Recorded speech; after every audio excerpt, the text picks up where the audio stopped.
you who don't know me. I'll give you a little bit of an introduction to some of my past work. And as always, I'm grateful for everybody who has managed to tune in. It's because of people like you that we create this work. You're on this journey too, to discover the truth about the nature of our reality. And it's honestly, to have the time and attention of people who genuinely want to know the truth, who's seeking the truth, trying to make the world a better place. It's a true privilege. It means more whether it be one person who wants to share the truth and know the truth than 100 ignorant people. It means more to me just to have that quality of person who genuinely is seeking to find out the real nature of our reality and is seeking to escape the binds that enslave us. For those of you who are unfamiliar with some of my past work, my very first film, of course, The Message, was created to help people awaken. And The Last of the Boers is an homage to the people that I come from. I myself am of Boer origin. We're a group of people that live in South Africa. I myself am now in exile, but they are being systematically genocided in South Africa, and it's just Google Boer genocide, and I'm sure you'll find some information on this. But yes, this is a very sad and tragic thing that's going on. If anybody wants to learn a little bit more about what is really going on, please do download a copy of my book, The South African Guide to the Global Conspiracy. I'm also the co-founder and creative director of Conscious Consumer Network. CCN is dedicated to the pursuit of a free, fair, just, peaceful, sustainable world. This is just a screenshot of a Google to CCN, and this is what came up. As you can see, we've worked with some very, very interesting people over the years, including, oh goodness, everyone from alternative education professionals to the Venus Project, you name it, we have worked with them. 2017 was, of course, an amazing year and has been just fantastic. And of course, the culmination of it is being able to be here and do this workshop and share all this information with everybody. Because this year saw the discovery and the presentation of what was actually my discovery of the oldest and largest advanced ancient civilization. And this advanced ancient civilization were engaging in agriculture that could feed around 6 billion people. I mean, that's nearly the population of the planet. And of course, what is interesting to note is that it's no longer there.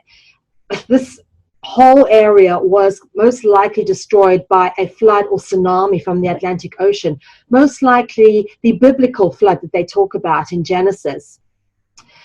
Okay, so enough about me and my work. I'd like to get into the information, and what we are really here to discover today is dragonology. So what is dragonology? As the name suggests, dragonology is the study of dragons in our past and present culture. The occurrence of dragons in many myths and legends of the past and in many different religions and rituals give us the indication that these creatures were absolutely everywhere and thus most likely has some bearing on reality.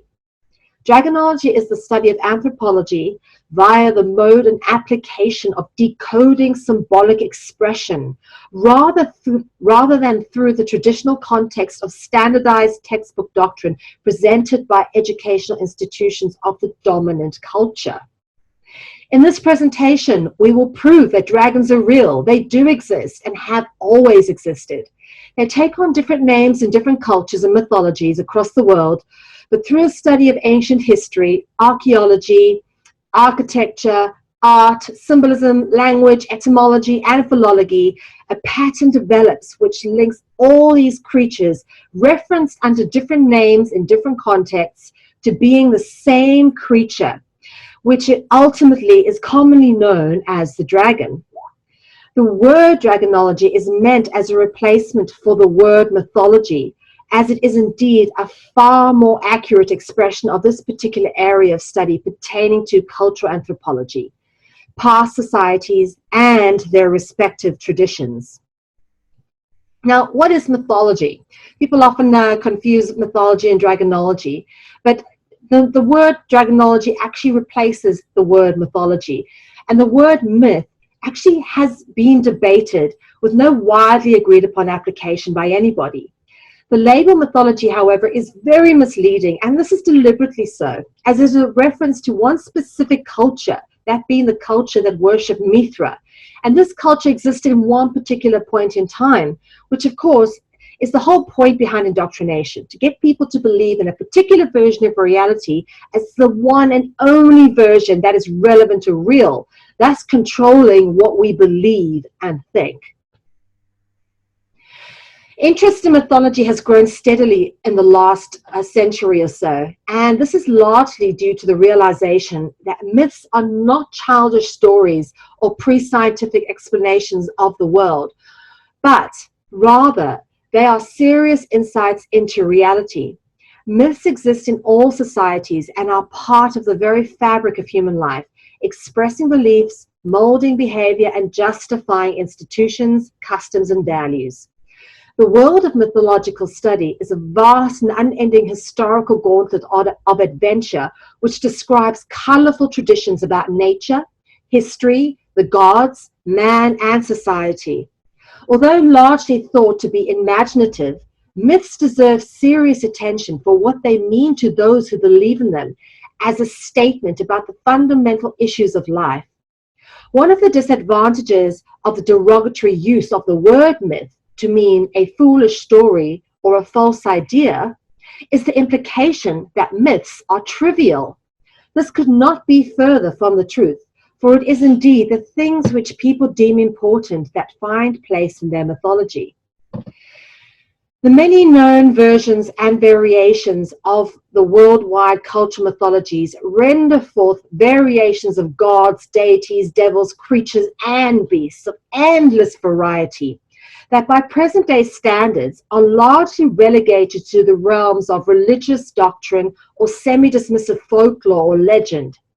It is difficult to find a myth without a reference to the gods or their counterparts, demons and devils.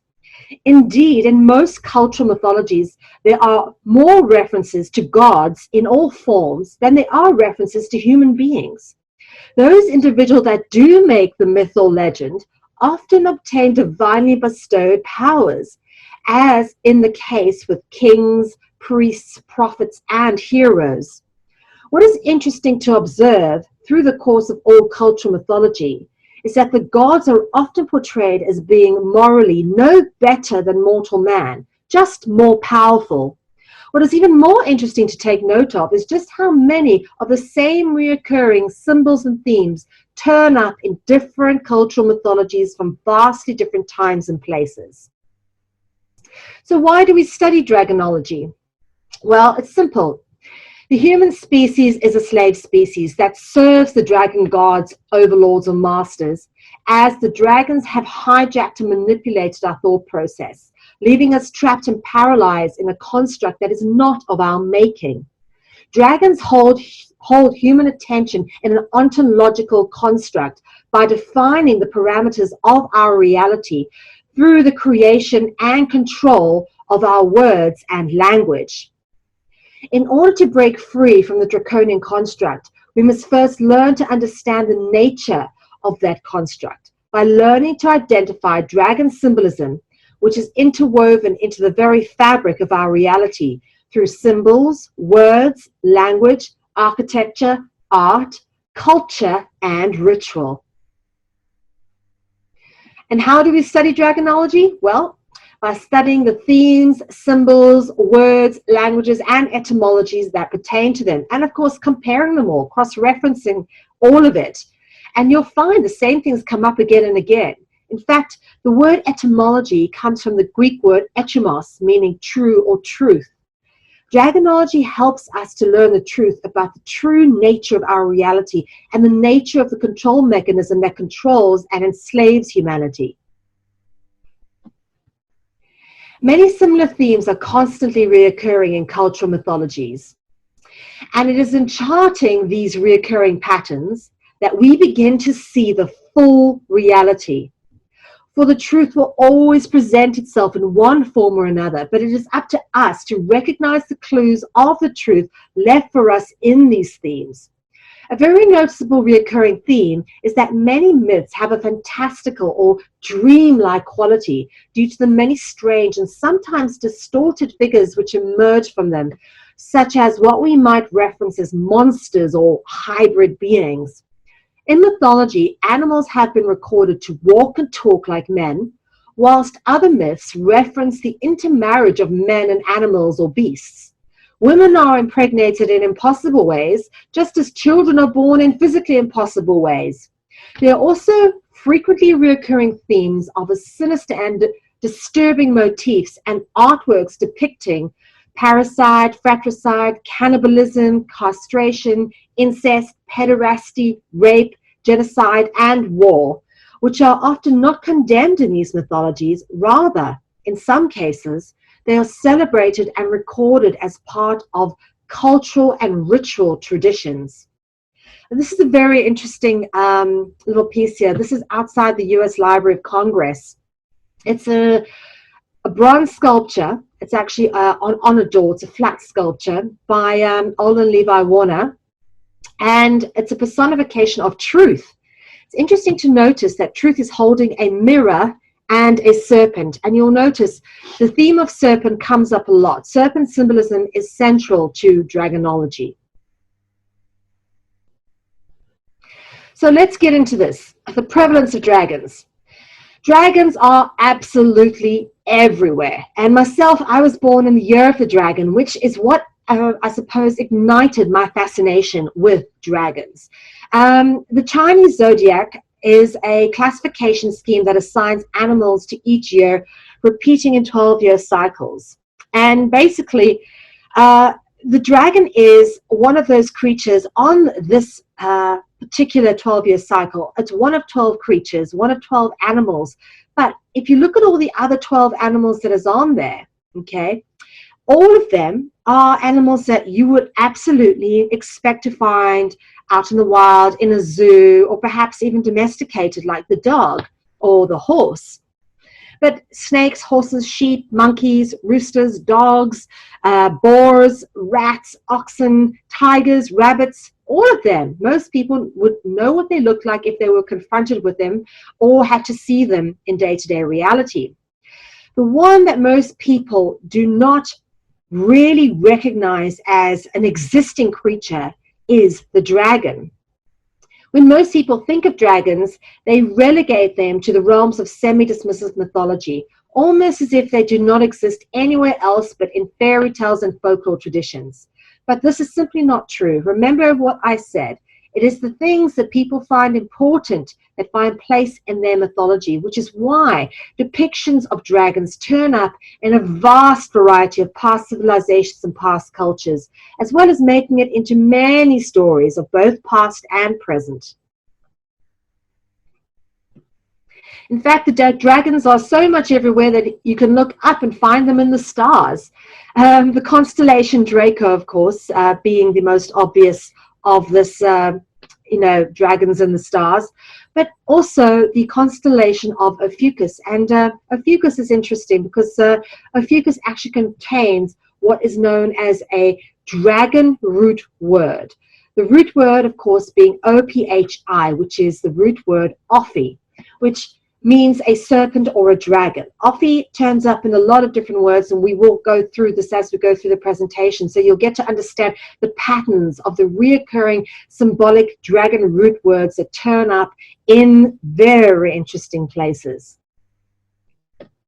As I mentioned earlier, this year was an exciting year because I discovered the oldest and largest ancient civilization to yet be discovered.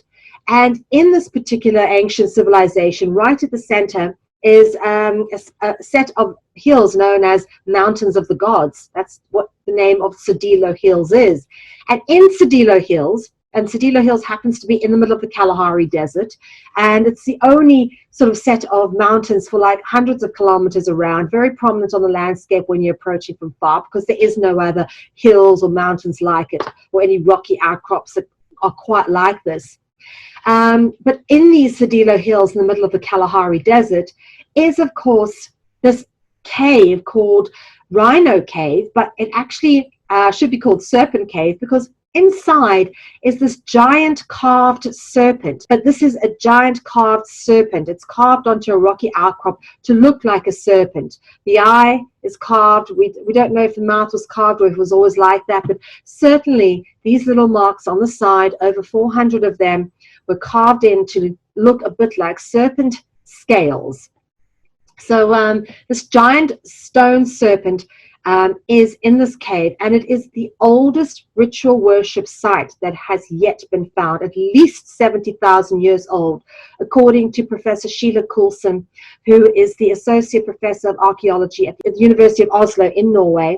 And she was the lady in charge of the team that actually went and excavated underneath the belly of the serpent. And there were some very interesting discoveries there. Please do download a copy of my film, Secrets of the Kalahari, to learn a little bit more about this if you're unfamiliar with the story. But as I said, it is the oldest ritual worship site to ever be discovered. And what do we find in this very old ritual worship site? But a serpent, proving that serpent or dragon worship is the oldest form of ritual and worship activity known to man.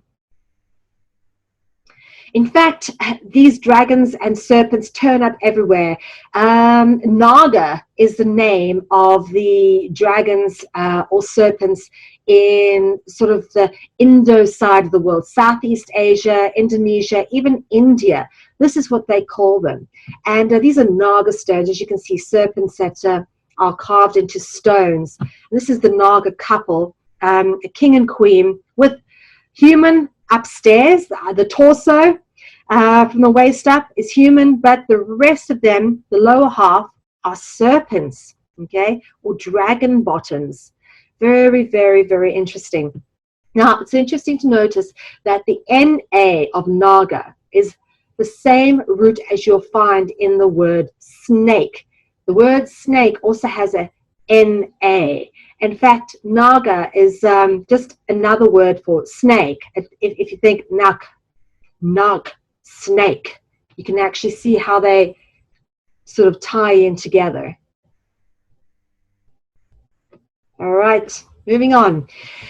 In Mesoamerica, if any of you have been down that way and have been traveling, I envy you. I am dying to get down to Peru and Chichen Itza in Mexico and see some of the stuff for myself.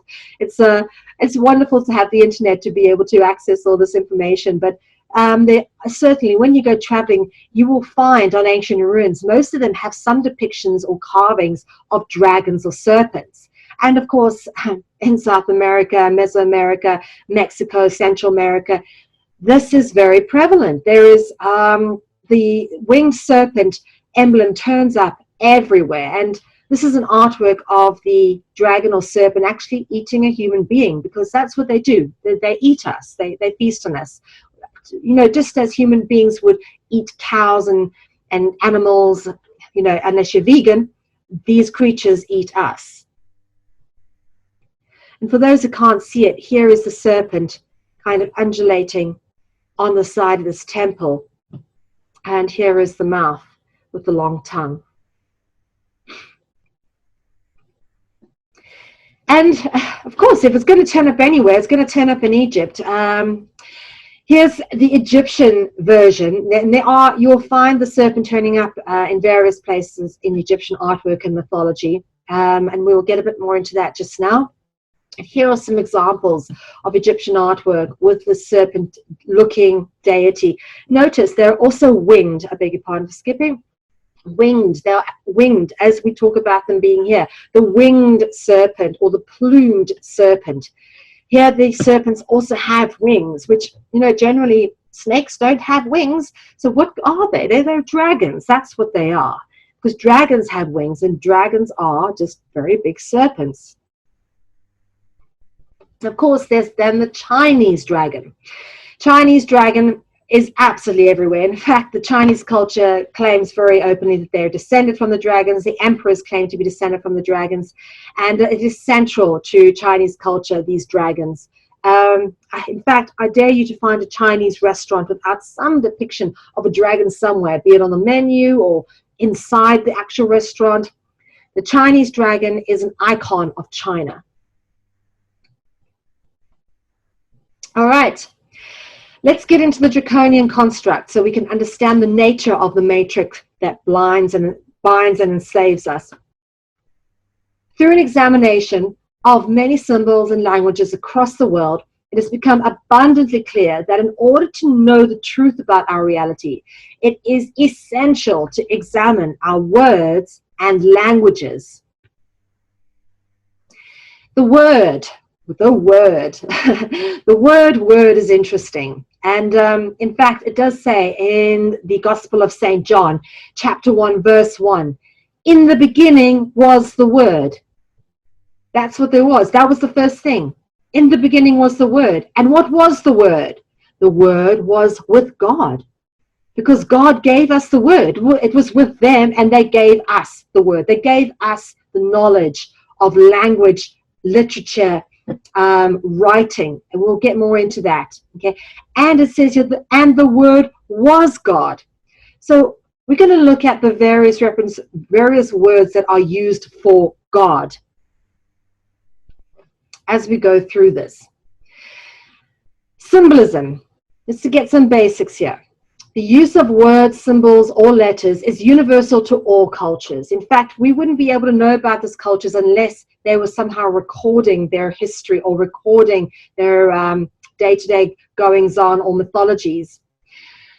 Symbols are not just pictorial motifs. They are encoded into our language, particularly through the mode and application of rhymes, synonyms, and homonyms as symbolic indicators. In fact, it was the amazing science fiction author Philip K. Dick who said, the basic tool for the manipulation of reality is the manipulation of words. If you can control the meaning of the words, you can control the people who must use those words. And it's interesting, this comes from a man who wrote films like Minority Report, A Scanner Darkly. And these films all, of course, are set in the future and very much play out sort of a very controlled New World Order society.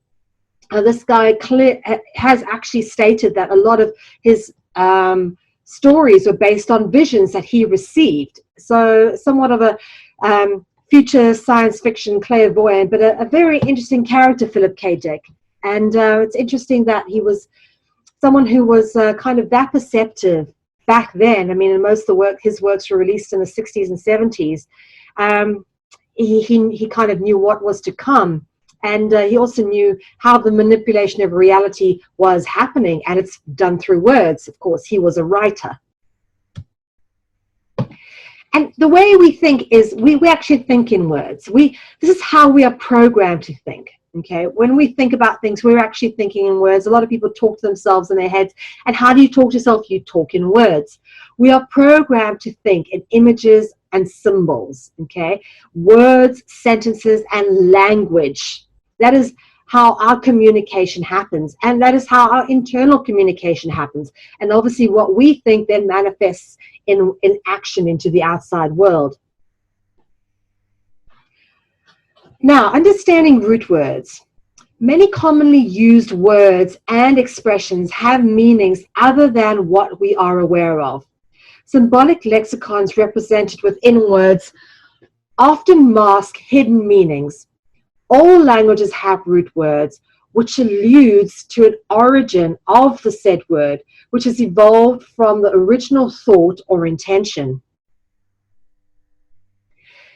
Now we're going to get into some heavy material here, because this is getting into kind of how the matrix is put together, trying to understand how this construct works. And the closest thing I could come to it is the theory of structuralism, which was developed by Jewish anthropologist Claude Levi-Strauss, who is claimed to be the father of modern anthropology. Structuralism has been defined as the search for the underlying patterns of thought in all forms of human activity. So what are we thinking when we engage in various human activities? In sociology, anthropology, and linguistics, structuralism is the methodology which states that elements of human culture must be understood by the way of their relationships to a larger overarching system or structure. It works to uncover the structure that underlie all that humans do, think, perceive, and feel. Structuralism is the belief that the phenomena of human life are not intelligible except through their interrelations. These relations constitute a structure, and behind local variations in the surface phenomenon, there are constant laws of abstract culture. So there's always laws which govern the sort of variations of human existence. And we'll get into that a little bit as well to understand how it works, particularly in relation to literature, which is what we're going to get into today. In literary theory, structuralist criticism relates to literary texts to a larger structure, which may be a particular genre, a range of intertextual connections, a model of a universal narrative structure, or a system of recurrent patterns or motifs. Structuralism argues that there must be a structure in every text. It is more easy for experienced readers than non-experienced readers to interpret the text. Hence, everything that is written seems to be governed by specific rules or rules of grammar and literature that one learns in educational institutions and that are to be unmasked, as these rules of grammar are the rules of the draconian construct and hide a much deeper meaning. So just to give you a little bit of an understanding of, for example, how this works, we're taught in school how to read, write, and spell, okay? Grammar and spelling. In fact, they even call it grammar schools in some places. The structure of the draconian construct is programmed into us at school. The word school is interesting because it's derived from the word skolex, which is in turn derived from the word verm or verm, which is one of the many names for the serpent or the dragon. Spell casting. Of course, this workshop is called Spell Breaker. So in order to break the spell, we need to know how the spells are cast. During our education, we are taught to read, write, and spell. The process of learning to spell is, in effect, learning a program or structure that is of a draconian construct. Spell casting is better recognized today as programming, mind control, brainwashing, or even indoctrination. Now, here's an example of spell casting and how it works and how it pertains to the serpent. And a good example in the words. Remember, we spoke about root words. When you pick up the root words, you can kind of start to see how this pattern all links together and how we are under the draconian spell. For example, just as a kind of an abstract example, the serpent and the pentagram. Let's deal with this for a minute. The word serpent is etymologically cognizant with the word pentagram because they both contain the root word pent. Just as writing is an act of ritual, because the words writing and ritual contain the dragon root word writ. All languages come from a common root language via the way of Sanskrit, which also contains the root word writ. Spell. In school, we are taught to spell words. The words spell and curse are synonymous with each other, and we're going to get onto curse now. Other key dragonology words from the same word group include speak. Okay, if you can spell, you can speak. Spy, as in spy with your one eye, all-seeing eye. And spirit, as in a demonic spirit or a spirit that haunts a house, or a ghostly spirit.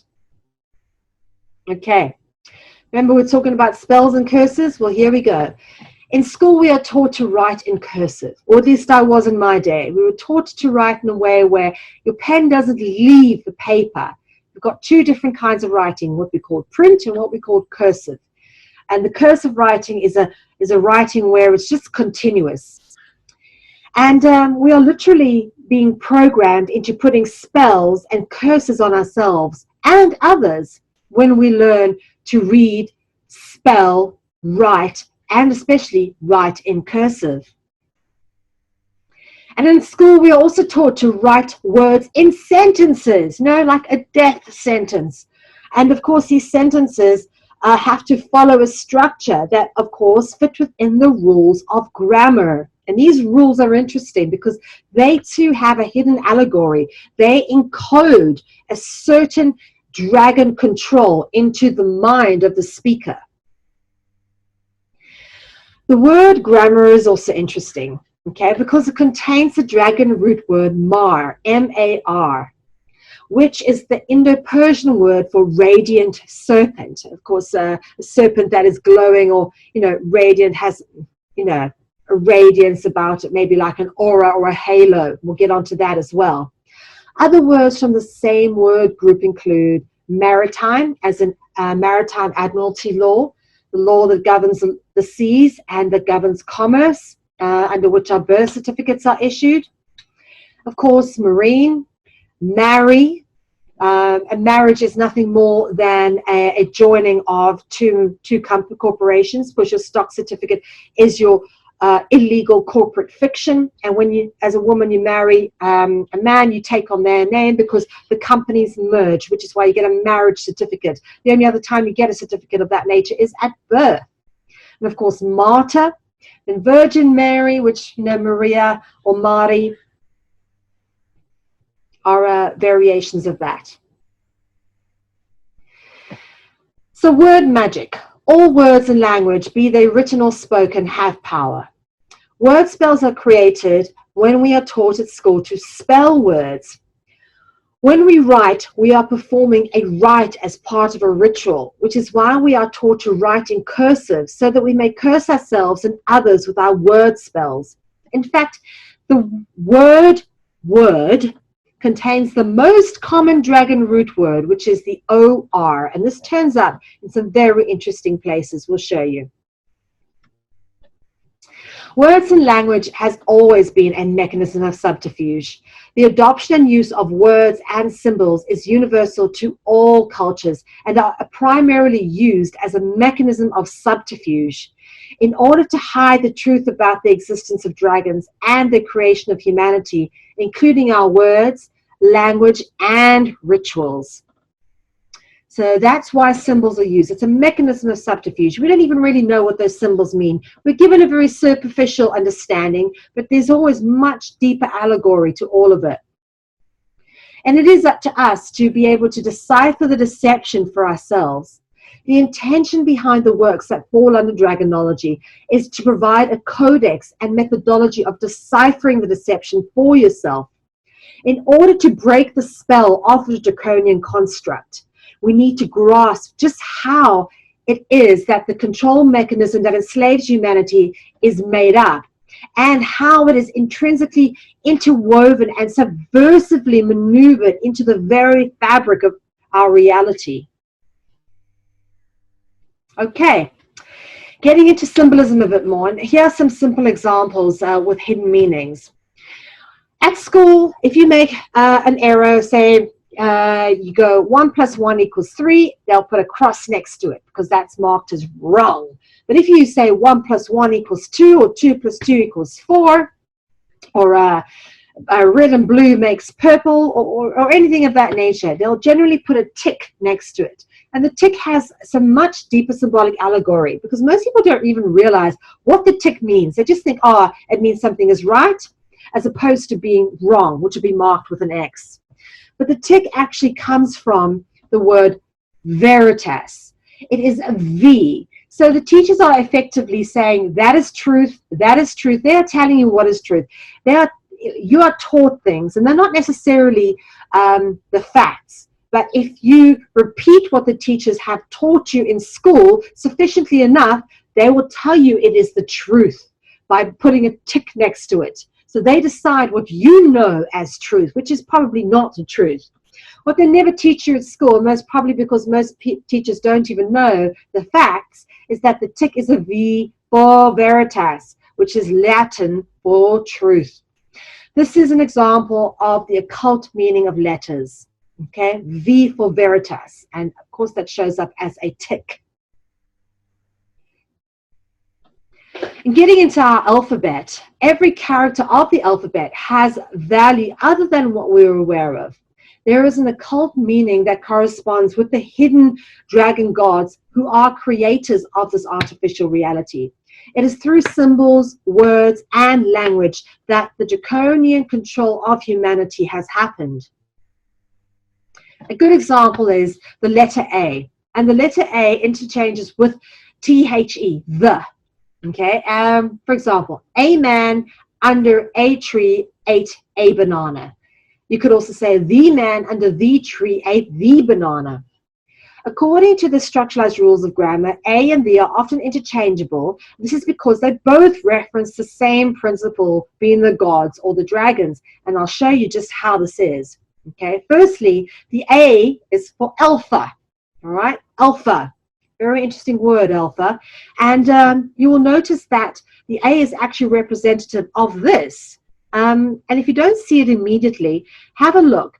This is the triangle with the all-seeing eye in it.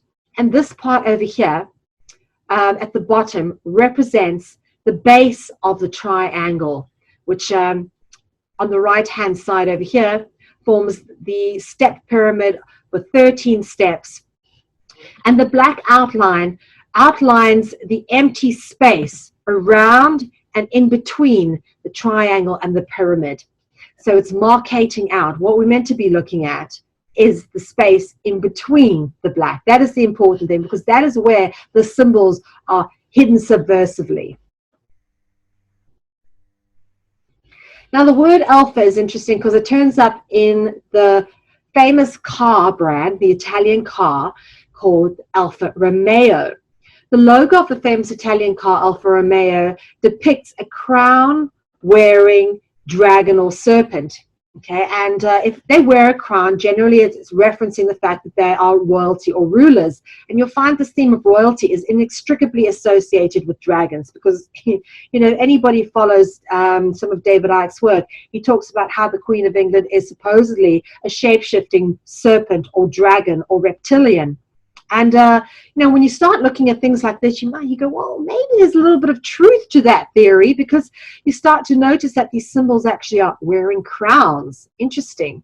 And, of course, this one's also eating a human being. That's what is being depicted here, is a dragon eating. That's a man's head, and that is his arms, or a person, or a kid, or a child, or whatever, a dragon or a serpent eating a person. And we, of course, hear these stories about how they sacrifice people and eat them at these rituals. And, of course, again, falls under some of David Icke's material. He's interviewed many people who claim that this is what goes on at these rituals, with these royalty shapeshift into dragons or giant serpents. And then they, around a sacrificial offering, will eat a person or a human being. Yeah. Well, if you don't believe that this is a person, you can see it more clearly in some of the older images of Alfa Romeo, which depicts the serpent, and that you can definitely see as a person, again, with the crown. And this is the crest of the Visconti family. They use this particular image. It's called a bision. You can see, again, it's definitely a person. It's not so intelligible in the more stylized version of the Alfa Romeo logo, but certainly it is visible when you start to look at some of the other interpretations of the symbol. Here we go. Of course, other interpretations of the symbol included being shown within a sun, and the serpent and the sun are inextricably linked. We'll get into that in a little bit. Known as a bision or a vipera, you can see here as well, the same kind of symbolic representation, eating what looks to be a young child with a crown on, here as well, with a crown on. So there could very well be some truth to these stories. Well, there absolutely is. In fact, if you do the research, you'll keep coming across these symbols and patterns again and again in different cultures, and they can't just be by accident. Okay, getting on to learning a little bit more about what the alphabet and various letters represent. The Egyptian hieroglyph depicting the resting cobra, so one of the oldest writings known to humanity, which is Egyptian hieroglyphics, uses one of these depictions, which is a resting cobra, a cobra at rest. And this is indicative of the English phonetic consonant DJ, pronounced as J. Okay, J. So judge, for example.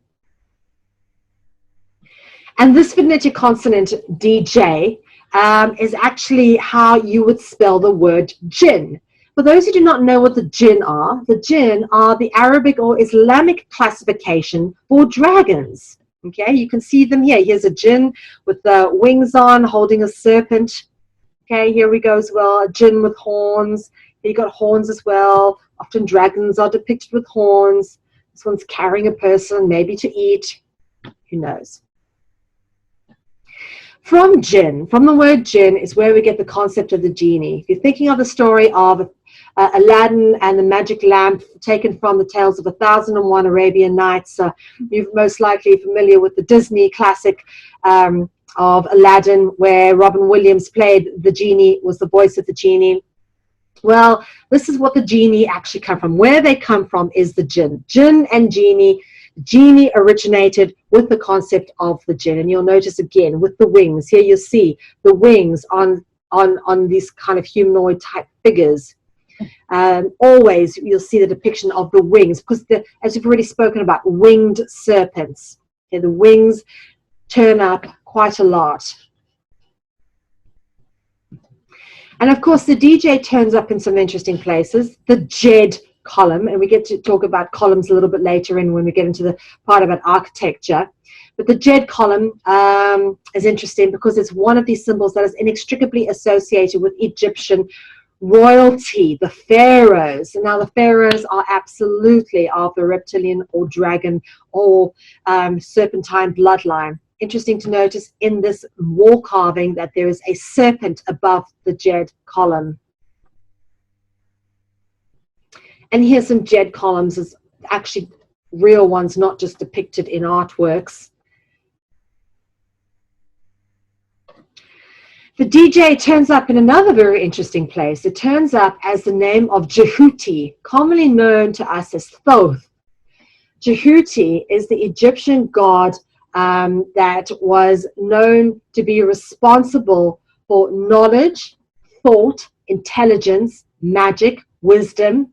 It was Thoth or Jehuti that gave the Egyptians the alphabet, taught them to write in hieroglyphics, gave them writing, taught them record keeping, taught them how to read and interpret these symbols. And of course, this was also the scribes were the priesthood. There were only a few people who were taught the deeper allegories and were taught how to write and read and how to hold a pen or a brush and carve these representations as artwork. Jehuti also gave them the knowledge of science, astrology, mathematics, temple building. So that all came from Jehuti, also known as Thoth. Okay, we've already spoken about the DJ symbol being a J. The J symbol is phonetically identical to the hard G. So you also say this as a J. The soft G would be said as a G. So the DJ, J, is phonetically identical to the G. So why does the G turn up in the Freemasons logo? This is interesting because the Freemasons turn up again and again. No matter where you look, there's always something to do with the Freemasons. And, you know, in Dragonology, we can't help but go there. Of course, the G is interesting because it is the 7th letter of the alphabet and has numerological significance. You just have to think of the fact that there's 7 days of the week. And who decided that? And the word week, also very interesting. We get into that later. 7 chakras. Some people say by having your chakras removed, you remove the ability for the dragons or the archons to access and program us. Again, controversial. 7 deadly sins, 7 virtues. You know, the 7 turns up again and again and again.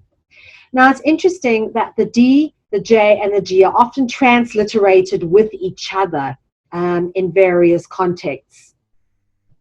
An example of this is the letter G is being of very interesting significance because it turns up in some very interesting places when it comes to dragonology words. Of course, it turns up in the word God, and the God is indicative supposedly of good, as opposed to the devil being indicative of evil.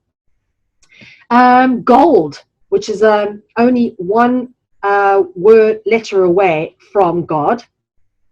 Beg your pardon, I think I might sneeze. And then, of course, goat. Excuse me. The word goat is interesting because the dragon gods were often represented in the form of a goat. Think of the god Pan, for example. Goats were often also considered a sacrifice. We have this in the Islamic faith, where they will sacrifice a goat at certain times of the year. And then, of course, the word jinn, as we've already spoken about, jinn or genie, okay? And the word jinn turns up in origin, which also has the dragon root word or, so origin. And then, of course, that transliterates into jinn, gene or Genesis.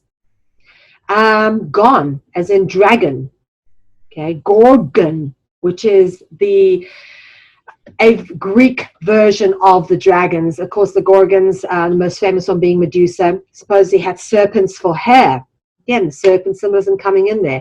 The Ijiji, which is also another word. Now we start to get into the double G's here, like Gorgon, Ijiji, Grigori, and they're all referencing, these are all just words for the dragon. Okay, Eastern European, they use the word Grigori. The gargoyles of Notre Dame, for example, are said to be grotesques, but they're actually representations of the dragon, which are water spouts out the side of the cathedrals to keep the water away from running down the sides of the church and obviously eroding it. But the gargoyles, the stone gargoyles, are all based upon dragons. Gargantuan, meaning in another word for giant, and gargantuan obviously is indicative of the word Gargantes.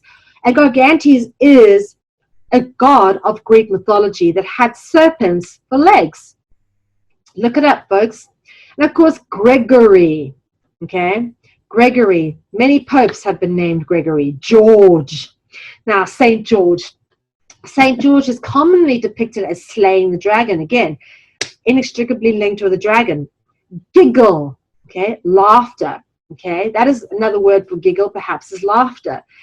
And, of course, the counterpart to laughter would be slaughter. There is only one letter difference between laughter and slaughter, and that is the letter S. Just like grin, which would be a smile, indicative of laughter, grim would be the complete opposite. For example, the Grim Reaper, or this is a grim turn of events, being the negative connotation. So just as slaughter would be the opposite of laughter, grim would be the opposite of grin.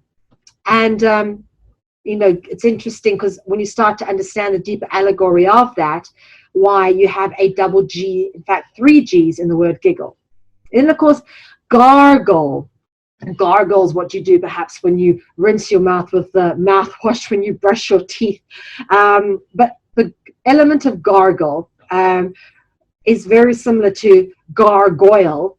But gargle references something that's done with the mouth. Okay, oral, the O-R there again. Speak, S-P-E, the dragon root word, as well as spell, all coming from dragon etymology. And then egregious, okay, egregious, which again, a very negatively polarized word. And you'll begin to see that there are distinctive negatively polarized words which turn up again and again. And what they're doing is they're painting a picture of our reality, of what it is these dragons are doing to us, okay? And we'll get to that eventually. But stick with us, folks. We've still got a long way to go. All right. As I already mentioned, the letter A and the word the, T-H-E, are one and the same. Okay. A man crossed the road. The man crossed the road. A and the are basically referencing the same thing, which is the gods. In fact, in Greek, T-H-E-O-S, theos, means God. T-H-E-O-I, I beg your pardon, T-H-E-O-S is God, singular. T-H-E-O-I is gods, plural. And then the the turns up in some interesting places. The word theology, a study of the nature of God and religious belief. Theosophy, a cult movement founded by Helena Blavatsky, consisting of a collection of occult and mystical philosophies. Thelema, a cult movement developed by Aleister Crowley, consisting of a religious cult philosophy. Theotokos, referencing the offspring of the gods or the dragons. Hemithoi, okay, hemithoi, meaning a demigod or a half god, referencing someone who is of half human, half royalty. In other words, a hybrid, someone who's been genetically altered, or a female who's been impregnated by a dragon, for example, would produce a hemithoi, a demigod. Therianthropy, the ability to change shape, or shape-shifting. If anyone is familiar with David Icke's work, they will have heard this word before. The reptilians are said to be able to shape-shift into human form and into dragon form. Theophany or theophania references the sudden appearance or disappearance of God. And of course, there's a Saint Theophania as well. Theogony, a poem by Hesiod describing the origins and genealogies of the gods. If you notice, all of this has to do with the gods. And then there's some interesting words as well, which we cover off quite a lot. Of course, I've already mentioned the word theme. We have to keep looking at the themes to understand what's going on. It's interesting the word theme has the THE, because everything comes back to this, okay? Theater, which we will get into, and of course, thesaurus. Now, here are some interesting cult symbols, all right? We spoke about Theosophy and Thelema over here. Theosophy and Thelema. Just have a look at them for a moment. Not too dissimilar from each other, completely different ideologies by different people, different cults, but the circle with somewhat of a star in the middle. And, of course, Blavatsky's one has a serpent consuming its tail with a swastika, an Om, what looks like a moon over there. I'll move on. Because the circle is important. The circle, the circular shape is important. This actually in our alphabet forms the letter O. The letter O originates with the concept of the Ouroboros, which is usually depicted as a serpent or dragon consuming its own tail. In this symbolic representation, the cycles of life are represented, and it insinuates life, death, and rebirth, stroke, resurrection. Of course, rebirth and resurrection come up when we start looking at the solar deities, because, of course, the sun dies every day and is reborn every morning, which is why it's called a horizon. The sun comes up over the horizon, because Horus was a sun god, and he rises every morning. Horizon. Horus rises, okay, over the horizon.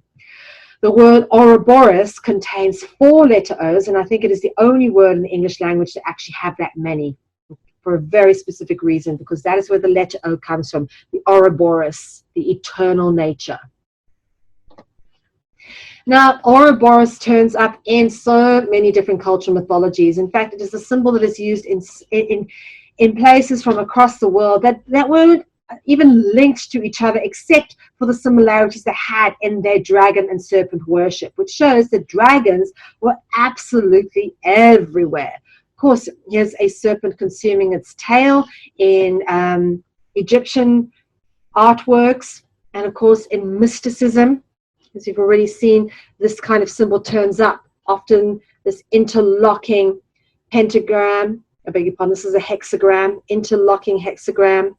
And this, of course, is the Thelemic unicursal hexagram, which is unicursal, meaning it's a hexagram that is drawn without lifting the pen. It's cursed, unicursal hexagram, which inside it has a pentagram, which was, of course, I've already spoken about in relation to serpent.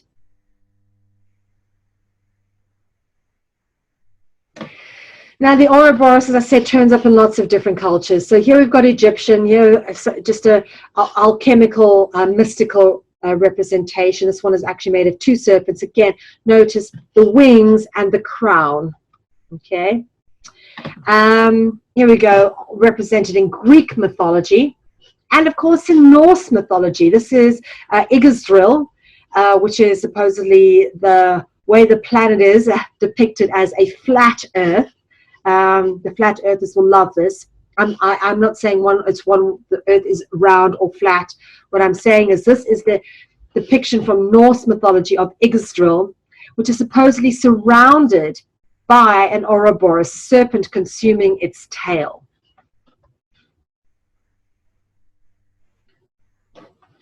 Now, the circle symbol, which comes up all over the Ouroboros and in cult symbols, the circle symbol is very interesting because it turns up all over the show and is inextricably linked with the serpent. The word circle, of course, being etymologically cognizant with the word serpent.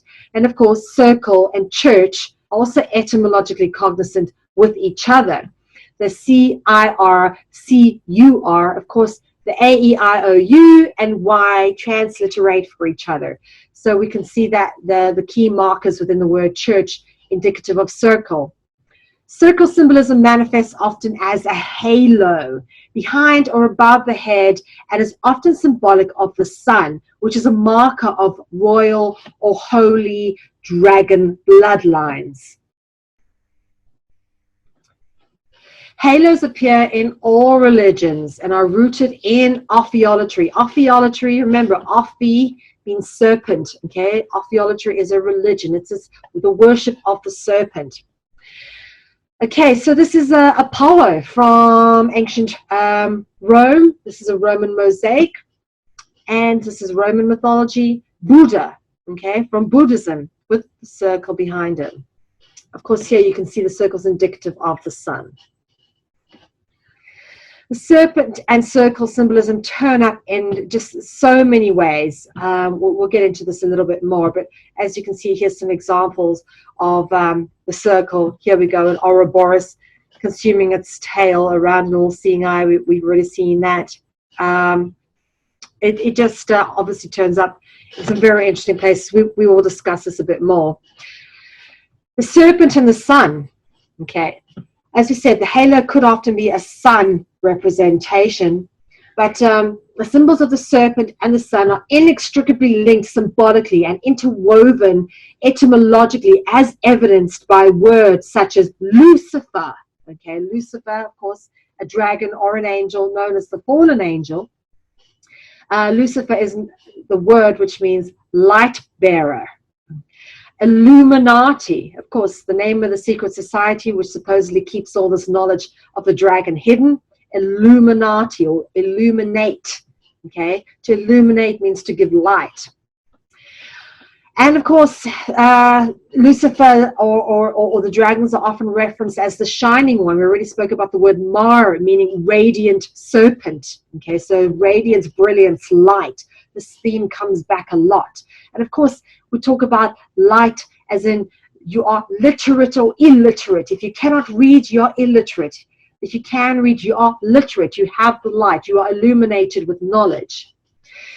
Muar is the Hebrew adjective for light, and Mar is the Indo-Persian word for radiant serpent, as we've already discussed. So you can see how similar Muar and Mar actually are to each other. And you can see another two words of the same thing. Deity, being a god, is etymologically cognizant with the word day, which of course is when we have sunlight. And here we have the depiction of Horus. This is a very typical depiction of Horus with a solar disk above him surrounded in a serpent. And of course, serpents don't actually take on this physical form, but it's interesting that that is how they are depicted. The rearing cobra, a uraeus, as it is known in Egyptian mythology. Notice here that Horus is depicted as a peregrine falcon, a human body with the head of a peregrine falcon. The peregrine falcon is always noticeable by this black marking over here, which kind of hooks back behind the eye. Those are the markings of the peregrine falcon, the fastest bird on the planet. Here are other examples of where sun and serpent symbolism show up. Again, the pair of rearing uraeus, as they are known, when they are depicted like this in Egyptian iconography, next to a solar disk. And you'll notice in the background here, we have the wings. The wings are interesting because the wing symbol, as we've discussed, turn up as well, again and again and again. They're indicative of the dragon. Of course, serpents cannot fly. Dragons can. Sun symbolism turns up in many mythologies. You just have to spend a bit of time going through it all. Of course, we'll get on to explain the solar movement and allegories. As we've already discussed, Horus, being a sun god, Horus rises over the horizon. The sun rises over the horizon in the east. So that's why it's called the horizon, after Horus, who is a sun god. Here we go. Mithra. This is, again, you can see the sun rays coming out here. Apollo with a solar halo. Turns up in all different variations of mythology. The same sort of symbolism, linking all of these to the same allegory, which is the dragon. We spoke about transliteration earlier, just as, there are certain words that if you want to decode dragonology, you need to know which letters swap out with each other, because it's very simple to kind of understand how we have been duped into thinking we are referencing different words when we see different letters, but actually these letters can be transliterated with each other while still maintaining the original symbolic meaning. We've already spoken about this. A common Arabic or Islamic name for the dragons is the jinn, also known as the jinn with a J or the jinn with a G. Okay, the D and the J can be transliterated for the G. Okay, D, J, and G are interchangeable with each other. They transliterate out with each other. Vowel sounds transliterate out with each other as well. Okay, so A, E, I, O, N, U, and sometimes the Y can be transliterated and swapped out with each other. And this is very obvious when you start looking at the word jinn, origin, begin. Then you get onto gen, as in gene, genealogy, genesis, genie. Then gone, as in go, ghost, dragon. Okay, and of course, gun. That's interesting. So all we're doing here is the G and the N, but we're swapping out the vowel sounds with different vowel sounds. And it supposedly creates words that have certain meanings to us, but the deeper underlying meaning is a root word referencing the dragon. Now, I spoke about theophania earlier, okay, and I want to talk about theophania some more. A theophany or theophania is the sudden appearance or disappearance of the dragons or the gods. From the words theophany or theophania, we extract the word phanes, okay? As you can see here, phanes. Now, phanes is a deity from Greek mythology depicted as hatching from the cosmic egg, being winged and entwined with a serpent. You can see this is Phanes over here, and this is the serpent twisting around his body. Notice the cloven hooves, all right? The cloven hooves, which is how you often see Pan or Lucifer depicted with cloven hooves, representative of the beast, all right? Known as protogonos, meaning the firstborn of the gods, or the firstborn king, and associated with sun gods Mithra, Dionysus, Bacchus, and Jesus, all right? This was the Greek counterpart of Mithra, Dionysus, Bacchus, and Jesus.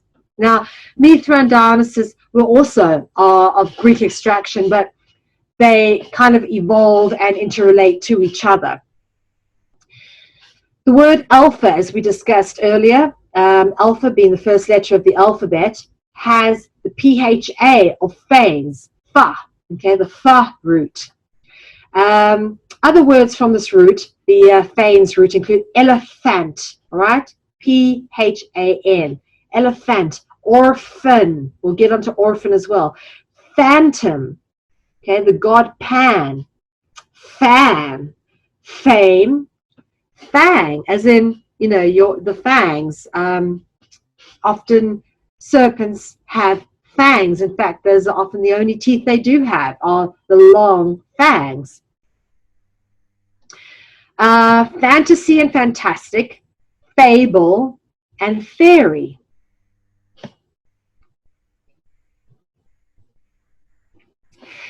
Biblical proof.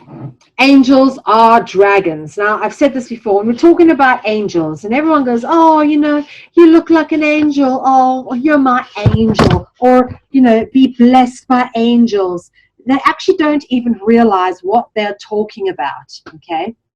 Often when we're talking about angels, we think of them in a context that's meant to be, you know, people say, oh, you know, I had a vision of an angel, or I saw an angel in the cloud formations, and they think it's a good thing. And yeah, I mean, if that's what you see and it inspires you, then maybe it is a good thing. But understand what you're saying when you use the word angel. Okay, what are angels? Again, angels are beings of humanoid description, which often are depicted with wings. Okay, the wings, again, give you the clue as to what angels are. And this is an extract from Revelations chapter 12, verses 7 to 9. Then war broke out in heaven. Michael and his angels fought against the dragon and his angels. So the dragon and his angels fought back. But he was not strong enough, and they lost their place in heaven. The great dragon was hurled down, that ancient serpent, again indicating the dragon and the serpent is the same thing. The ancient serpent called the devil or Satan, who leads the whole world astray. He was hurled to earth and his angels with him. All right, again, from Revelations 12, verses 7 to 9. So let's look at where the word angel comes from, because this goes into some very interesting and controversial territory, okay? The word angel comes from the Latin words angui or anguiem, all right? Angui or anguiem, angui and anguiem, which are Latin words referencing serpents or dragons. Like all humanoid beings that are depicted with wings, angels are an expression of dragons. Of course they are. Other words from this word group include anger, danger, of course, and danger is anger with a D, and anguish.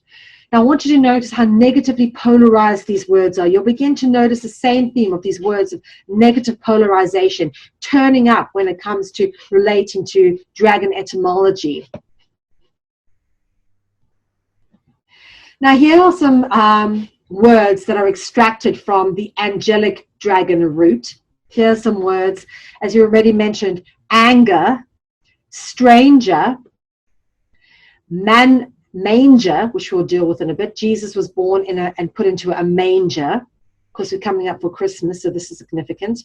Danger, anguish, as we've already mentioned, angle, as in a right angle or triangle, strangle, Anglican, as in the Anglican Church, evangelist, angel is in the word evangelist, orange, as in the color orange, or the Royal House of Orange, interesting that, A-N-G-E, from angel, you just have to put an L on the end there, and you've got angel.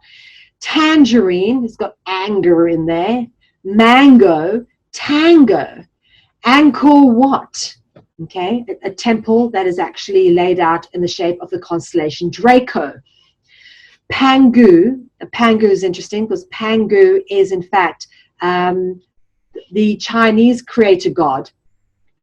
One of the versions of Chinese mythology lists Pangu as a Chinese creator god, as in, you can even notice the word anguish, for example, has the A-N-G-U root, like Pangu has the A-N-G-U root. Then, of course, sang, as in the past tense for sing. And what do you sing? You sing a song, and we will get into that a little bit more. Language, the A-N-G-U root as well, like anguish and pangu. Our language. Of course, slang, when we talk about slang, what's interesting to notice is the word slang is actually the Dutch word slang, which is a Dutch word for serpent or snake. If you say in Dutch, ek sien 'n slang, means I see a serpent or I see a snake. And of course, what's interesting to notice is that the angel root words turn up in the words English, because as we know, the vowel sounds transliterate round, and you can see this very clearly in Anglais, which is a French word for the English language, where the A has replaced the E. Of course, Anglicus is the Latin word for the English. When you talk about the language English in Latin, we're talking about Anglicus, where you get the Anglican church from. And of course, the angels are seen as the messengers of God. Okay, look here again, we have the A transliterated out. If that was an A there, that would say anger. Okay, messenger. Here we go again, the E-N-G-E, revenge and avenge. And of course, henge. Many henges are said to be places of ritual. All right, ritual is always inextricably linked with the dragon. The angels, of course, are referenced in the Old Testament as the Elohim. Some of you who, of course, follow the works of Zechariah Sitchin may be aware of this, the Elohim or the El, all right? And the El are a Hebrew expression of the angels. And you can see this in the names when you look. Google angels and look on Wikipedia to see a list of the names of angels. And most of them end with an E-L, like Ariel, Azazel, I beg your pardon, Daniel, Jophiel. Now you'll notice over here, you've got the O-P-H-I dragon root for, so you've got two dragon root words in here, and Jophiel. Gabriel, Michael, Zophiel, again, O-P-H-I. You'll start seeing the same patterns turning up, indicating the same things. Uriel, Raphael, Puriel, and Phanuel. Okay, Fan of the god Phanes. Again, see the same root words turning up again and again. Obviously, because they're all indicating the same things. They're all references to the dragon. Common root words in ancient languages. Of course, we mentioned the word El here. El is the Hebrew. When it's transliterated into Latin, it takes the form of the I-L. Okay, the I replaces the E, and in Arabic it's A-L. Okay, so for example, the alphabet or alpha. L is just an Arabic expression of the Hebrew E-L or the Latin expression I-L.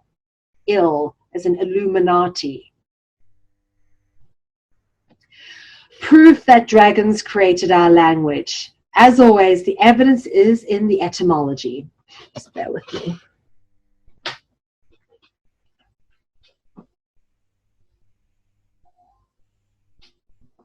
Right, let's get into this. Language. The word language contains the dragon root word angu, A-N-G-U. All right. Other words that include this include the word anguish. Again, a negatively polarized word about emotion, anguish. Which comes from the dragon root word angui. Okay, angui is a Latin word which is an expression of a dragon or a serpent. As you've already mentioned, pangu comes from this, has this root as well. And pangu not only contains the root word pan, as in the god Pan, but pangu is actually the creation god from Chinese mythology, born of a cosmic egg, much like the god Phanes, also born from the cosmic egg, supposedly the creator of the world. English, all right, the English language. When we talk about language, here we're speaking about the roots words of the word language. Now let's look about English. English was created by the angels. Indeed, English is the language of the angels. Okay. In fact, the etymological evidence suggests that English is the language of the angels. And it's very simple. You just have to look at the word English in Dutch, because the Dutch word for English is Engels. The Dutch word for angels is Engels. In fact, they're exactly the same words. That means that language, English is the the language of the angels. And here we go, the French word for English, anglais, showing how you transliterate out the vowel sounds, okay, the E and the A. Spanish word, inglés, yeah, we've got an I replacing the E of English and the A of English in French and Latin. And of course, the Latin word for English, anglicus. Once again, showing us that English is the language of the angels. Okay, getting into this a bit deeper now. The Ifrit. The Ifrit are claimed in Middle Eastern mythology to be supernatural creatures. In Islam, the term references to some of the most powerful and dangerous of the jinn. We've spoken about who the jinn are, the jinn or the genies. And of course, this is a picture of an Ifrit. You'll notice again the serpents here. Serpents, a black and white serpent crawling around the tree, even crawling around the legs over here. All right, the Ifrit. This is an Ifrit over here. Now, Ifrit contains the root word rit. We've already spoken about word rit turns up in the word writing. All right, ritual. Now, the Hebrew word, which references the Hebrew language, is Ivrit. Notice the V and the F are transliterated. Ifrit, Ivrit. This is an Ifrit. And when you speak in Hebrew, you're speaking Ivrit. So you can see how closely associated these two words are. So Ivrit contains the dragon root word rit. Other words from this group of words include Sanskrit, script, rite, and of course, ritual. Now, dragonology reference point, just to interject here, so if people are confused, you can understand what we're talking about. When we reference gods, deities, royalty, rulers, angels or demons, fairies, vampires, winged serpents, shapeshifters, reptilians, serpentine creatures, mythological hybrid creatures, we are always referencing the dragon. All right, understanding that we're always referencing the dragons under those labels, let's now get into humanity's origins. Okay. In the beginning, God, the dragons, created the heavens and the earth. That's what it says in Genesis chapter 1, verse 1. In the beginning. Okay. Now, I do want you to notice the word beginning has the root word jinn in it. All right. In the beginning, the origins of our existence comes from the gods or the dragons. As we say here, when we are referencing the gods, I beg your pardon, when we are referencing the gods or the dragons, the gods, we are always talking about dragons in the context of dragonology. Okay. So let's talk about creation. In almost all cultures across the world, and I use the word culture specifically like that, because I want you to notice that culture is a cultivated process, it's an artificial construct. In almost all cultures across the world, dragons are credited with being the creators of humanity. Serpents or dragons turn up in many creational myths. And this, of course, is the fall of man. This is a Michelangelo depiction from the Sistine Chapel. It shows you a half human, half serpent being. Interesting that. That's symbolic, of course, of the fact that they can shapeshift between two forms and are, in fact, therianthropic. Creation versus evolution. Texts from ancient mythology, including the Bible, have long since promoted the idea that human beings were created by a superior being or beings of immense intelligence and power. Scientists and academics relegated these ideas to the realms of semi-dismissive mythology. Since the 19th century, the scientific community has considered humanity's origins to be rooted in the concept of Darwinistic evolution, which propagates the belief that all life on Earth, including human beings, have descended over time from a common ancestor. The theory of human evolution postulates that human beings, in other words, Homo sapien, are descended from primates such as apes and gorillas. What many do not know is that Charles Darwin's theories were not based on factual research, rather a need to create a social climate known as social Darwinism to facilitate selective breeding in eugenics programs. Darwin's theories put forward in his work on the origins of species were used to justify immoral and discriminatory selective breeding programs with policies and practices which advocated for higher rates of sexual reproduction among people with desired traits, or reduced rates of sexual reproduction, including forced sterilization of people with less desired traits. In the decades following World War II, with the institution of human rights, many countries gradually began to abandon eugenics policies. However, gene selection rather than people selection has recently been made possible through advances in genome editing, leading to new eugenics. When it comes to Darwin's theories on evolution, it is clear that the intentions behind them were not to explain the origins of human beings, but to determine what the genetic traits of human beings of the future were. Human beings are genetically modified organisms. This is a fact. The theories of Darwinistic evolution have long since been disproved. We did not evolve from monkeys. All right, and many credible researchers have disproven this. And recent discoveries indicate that much genetic manipulation in the human genome has taken place. And this has reignited the idea that humanity was in fact created. We did not evolve. We were created through a process of genetic manipulation, and that there is some truth to the allegory of mythology and the writings of the biblical book of Genesis. One need only look at how very different we are from all other creatures of earth to ascertain this concept. A basic example of how different humanity is illustrated in the fact that no other creature on earth has anything such as the concept of a wardrobe or even the need for clothing.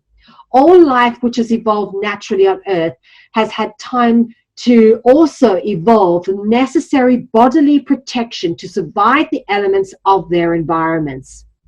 Due to the fact that humanity did not evolve naturally on earth, we have to seek protection from auxiliary sources. We have to seek protections from the elements by artificial means. This has resulted in the need for things like clothing, housing, heating, and cooling mechanisms, which are external to us and are artificially derived as opposed to being naturally evolved mechanisms of survival that you'll find in all other mammals on this planet. Human beings are indeed a genetically modified organism. And, it's very easy, if you just look at a few key pointers, it's easy to work this out for yourself. Homo sapien is a hybrid species. We were genetically modified. Here is some evidence. For example, 95% of our DNA is considered to be junk DNA which has no function. The human species, Homo sapien, has more genetic defects and abnormalities than any other species on our planet. Okay? And of course, then there's the anomaly of Rh negative blood types. All animals on Earth have the presence of the rhesus protein in their blood, except for certain human blood types. And one of my favorite researchers in this area is anthropologist Robert Sapir, and he makes a very interesting analogy. He says, if mankind evolved from the same African ancestor, then everybody's blood would be compatible, but it is not. Rhesus negative blood type appeared suddenly about 35,000 years ago in Cro-Magnon. Where did rhesus negatives come from? Why does the body of a Rh or rhesus negative mother carrying a rhesus positive child try to reject her own offspring? Humanity isn't one race, but a hybrid species. All right, and it must be one of the strangest things ever, for a mother to reject their child. I mean, reproduction is a natural thing. Surely, why would the human mother reject the child? Because the child is of another species. If you have don't have the presence of the rhesus protein, your body sees something that's rhesus positive as another species and rejects it from the body. Etymological evidence of the creation by dragons. Okay, we were created by dragons, and this is very evident in the etymology. Proof of a technologically superior race of dragons having genetically engineered the human species is evident in the etymology. All right, you just have to look at the words like origin. Okay, has the root word jin. We've already discussed jin. Beginning. All right, we spoke about in the beginning God created the heavens and the earth. All right, the origins of our species is through genetic manipulation. All right, in Genesis says, in the beginning, genetic manipulation. We were created through genealogy. Of our genealogy was created.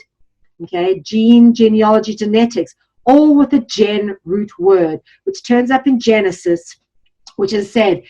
The first word, Genesis 1, chapter 1, in the beginning, the jin root word, the same root of origin. I'm sure you can start seeing where the pattern is.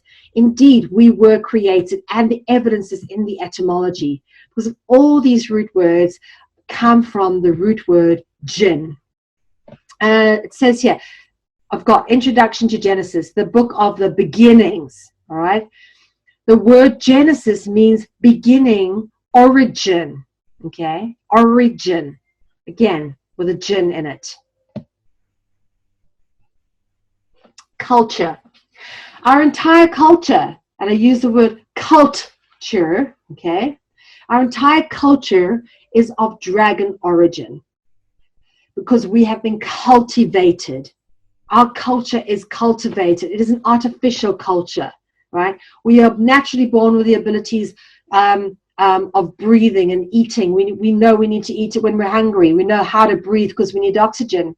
But we're not born with the ability to read and write. Those are things that are taught to us at school. Those are things that are cultivated into us, that are programmed into us.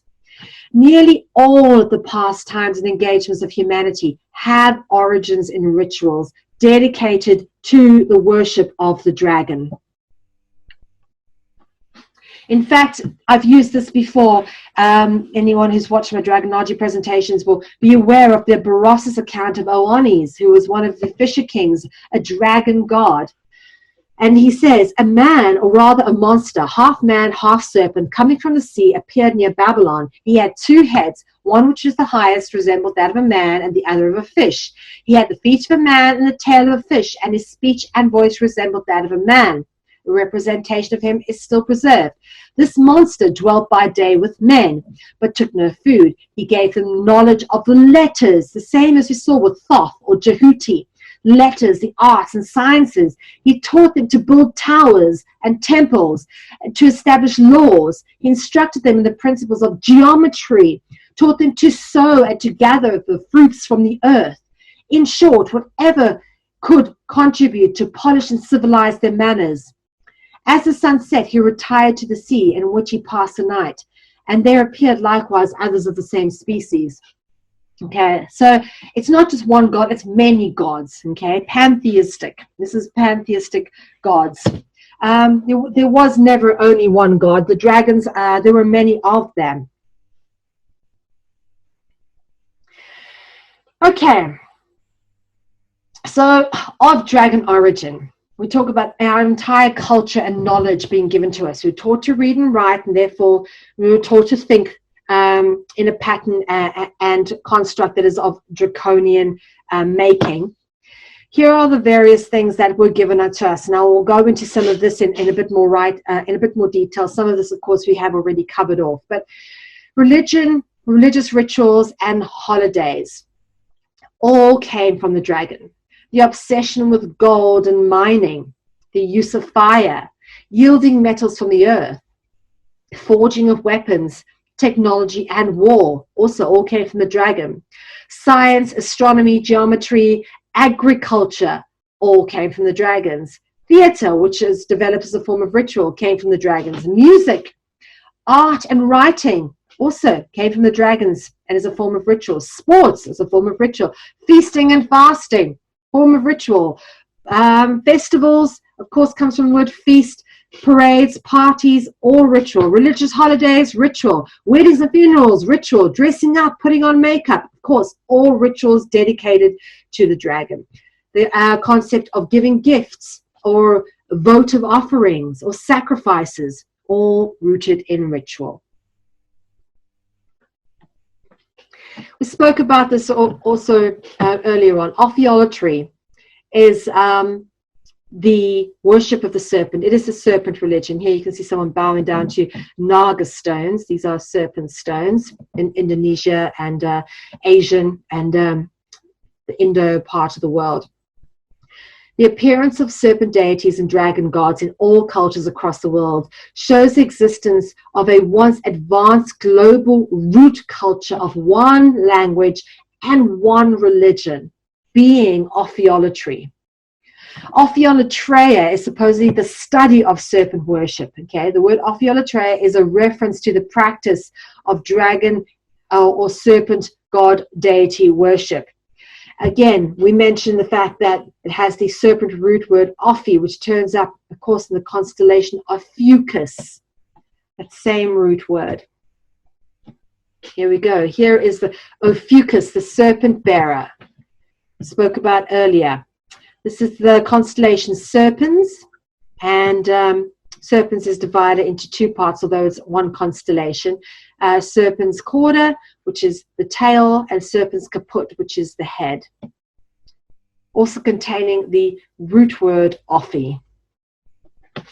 Now, the word Ophi turns up in the word Ophidian, the Ophidian vibration, and this is really what it's all about. Okay, why do we have all these serpent root words in our language? Because it encodes the Ophidian vibration into our reality, the vibration through which the dragons can operate. Okay, specific energetic frequency. The powers possessed by the secret chiefs, as Aleister Crowley called them, which allow all controlling beings to insinuate themselves into any desired situation. All right, this is what he claims the Ophidian vibration is. The word Ophidian contains the serpent root word Ophi as well, but it's, as we say, this is what it is all about. We encode dragon root words into our language so that we can be controlled by the dragons. Or at least it's not us that encodes them. It has been encoded by the dragons through our language. We call on them every time we use their words, their language. They control our reality. If we're not calling on them, they could not interfere on us. Sacrificial offerings. Human culture cannot be separated from the practice of slavery. I would also say the practice of sacrifice, the obsession with mining and of gold.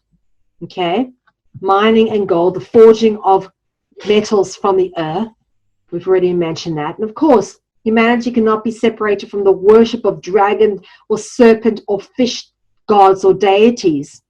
In fact, the Hebrew word for gold is offer, as in offering, which is etymologically cognizant with offering, like you give an offering or a sacrifice, a votive offering.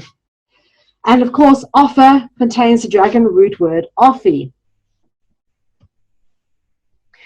Now, the gold offering is still common in Buddhism. Often there's, you can get gold leaf and give it as a gold offering to Buddha. This Buddha is sometimes depicted with flecks of gold on his face, or, you know, some of these depictions of Buddha show lamps. I mean, this is many people coming and putting offerings on. It's just evolved into undulations and lumps of gold all over this shrine. Okay. Eve, apple, and the serpent. In the context of Genesis, all right, the Genesis story, the apple is a symbol of knowledge and wisdom. And now we're talking about how the serpents gave us our knowledge. Okay, if you think about Apple computers, the Apple computer has the one byte out of it. What is the apple symbolic of? It's symbolic of knowledge. I'm using an Apple computer now, a Mac. All right, Macintosh as it was once known. But why did Macintosh decide to use the symbol of the apple? Because it is the access to knowledge and wisdom. Okay, you can access the internet and learn everything you need to know and participate in a symposium and workshop like this. And I'm able to give this lecture through an Apple computer. So the apple is a symbol of knowledge and wisdom in the context of Genesis. And it even says in Genesis chapter 3, verse 22, man has now become like one of us, knowing good and evil. Okay, knowing and knowledge obviously from the same root. But the serpent or the dragons gave us our knowledge. They taught us how to read and write and taught us geometry, mathematics, temple building, lawmaking, reaping fruits from the earth, agriculture, of course, hunting, fishing. We were vegan before the dragons interfered with us. We're not meant to eat meat. But absolutely, this is a draconian construct. And the reason we poison our bodies with animal products is because we've been programmed to do so through the dragons. Another allegory of how we were given knowledge and wisdom is in the story of Prometheus. And Prometheus stole fire from the gods and gave it to humanity, and is said to be the greatest friend of mankind because he brought us light, or knowledge and wisdom. Now, there's two allegories here because there's no other mammal or any other animal on the planet that actually uses fire. Human beings are the only people that actually know how to work with fire. No other animal can make a fire, and most likely no other animal knows how to put a fire out if one happened to be coming its way. Yet humanity was given fire by the gods. We were taught how to work with fire. Fire obviously helps us to melt metals, which helped us to forge metals from the earth, to create weapons, to get gold, and all that kind of thing, to give us light, to enable us to do things like read in the dark. Of course, fire came from the gods. But also, light is symbolically equated with knowledge and wisdom. And of course, the correlation between knowledge and wisdom and the dragons is illustrated in the word genius, because like the many references we've made to the jinn, or the word genius comes again from the word jinn, which, as you know, is where you get the word dragon, genetics, genesis, and of course, genius. And as we've already mentioned, the dragon root word, which turns up in the name Sophia. Now, Sophia was supposedly the goddess of wisdom. In fact, Sophia means wisdom. And as we said, contains the root word, the serpent root word, Ophi. And this is a depiction of Sophia in the ruins of Ephesus in Turkey, outside the library. I've actually been there, on the few places I've been fortunate enough to travel. All right, getting into sacrifice. Acts of ritual sacrifice to gods, demons, serpent deities, or dragons can be traced all the way back to humanity's origins. As far back as we can trace the origins, we can trace slavery, we can trace sacrifice, we can trace the obsession with gold, we can trace mining, we can trace the worship of dragons and serpent gods. Here's some pictures of ritual sacrifice, obviously in different cultures. This is a Mesoamerican depiction. Obviously, this one is the taking of the heart, which is a very common ritual. And this looks like a native African ritual sacrifice of more recent times. And temples were specifically built for the purpose of sacrifice. Right? Why were the temples built? Everyone's like, oh, what are these amazing temples for? They were sacrificial temples. Temples where people would be taken to be sacrificed to the gods. Which is when we get into the concept of architecture. The building of great temple structures is rooted with the dragons. On some of the oldest temples in the world, you'll find markings symbolic of the dragon. Even the concept of God has been likened to that of a master architect. The word architect or architecture contains the root word arch or arch, also found in words such as archon and monarch. Okay, again, both of which reference to the gods or rulers or royalty of humanity. Being the master architect, the dragon has skillfully encoded itself into the very fabric of our existence through our language and culture, including arts and architecture. Just checking how I'm doing for time here. Okay. Architectural features. We'll talk about the Ophidian vibration. Well, it's encoded into our architecture, this again, through symbolic allegory. The dragons have designed have given us the knowledge of architecture and how to build temples, and encoded their presence into it through various symbolic allegories. There are various elements with regards to building and construction that are distinctly intended to encode the dragon into our reality through various symbolic representations, often identifiable through an etymological deconstruction of words and their symbolic counterparts. These words include archaeological words such as columns, arches, spirals, and we notice here spirals on the top of columns, checkered tiles known as tessellated tiles. People will be familiar with that in churches and Masonic temples. Obelisks, of course, there's an obelisk outside St. Peter's Basilica in the Vatican, and of course, glass window panes. We're only going to deal with one of them tonight because we don't have time for many more, but I think this is the most significant one, is the columns. Columns are everywhere in ancient architecture and are often the only surviving parts of ruins due to their strength and resilience. There is much deeper symbolic allegory associated with column other than just being a functional, structural, or decorative feature of many temples, churches, and palaces. Like with so many other elements pertaining to dragonology, we need to look no further than the etymology and the prevailing themes of the extended group of words associated with the same etymology. Okay, the word column contains the very common dragon root word kolu, and the other root words of this group, kolo, kola, kula as in Dracula, Kulu, and Kali as in California, or the god Kali.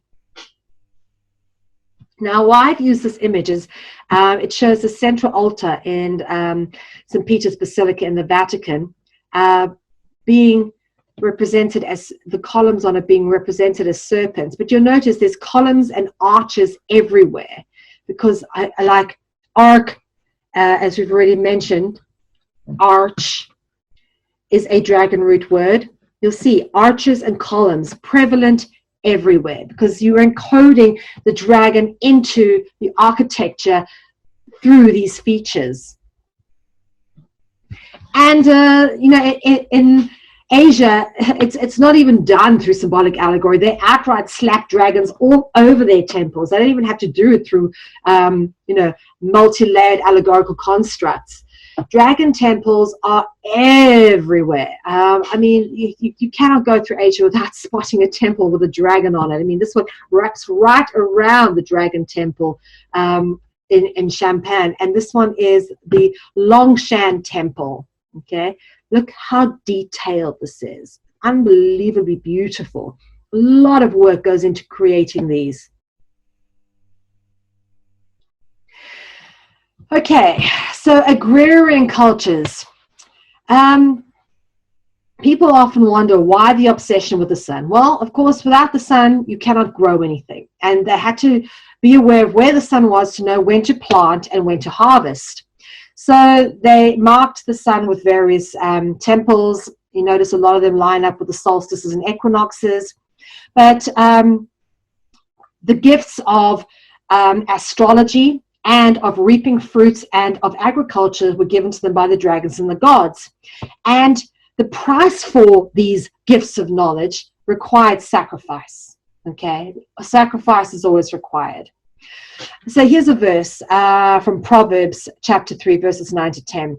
Honor the Lord, of course, the Lord being dragons, O-R, dragon root word. Honor the Lord with your possession and with the first fruits of all your increase, so that your barns will be filled with plenty and your vats will overflow with new wine.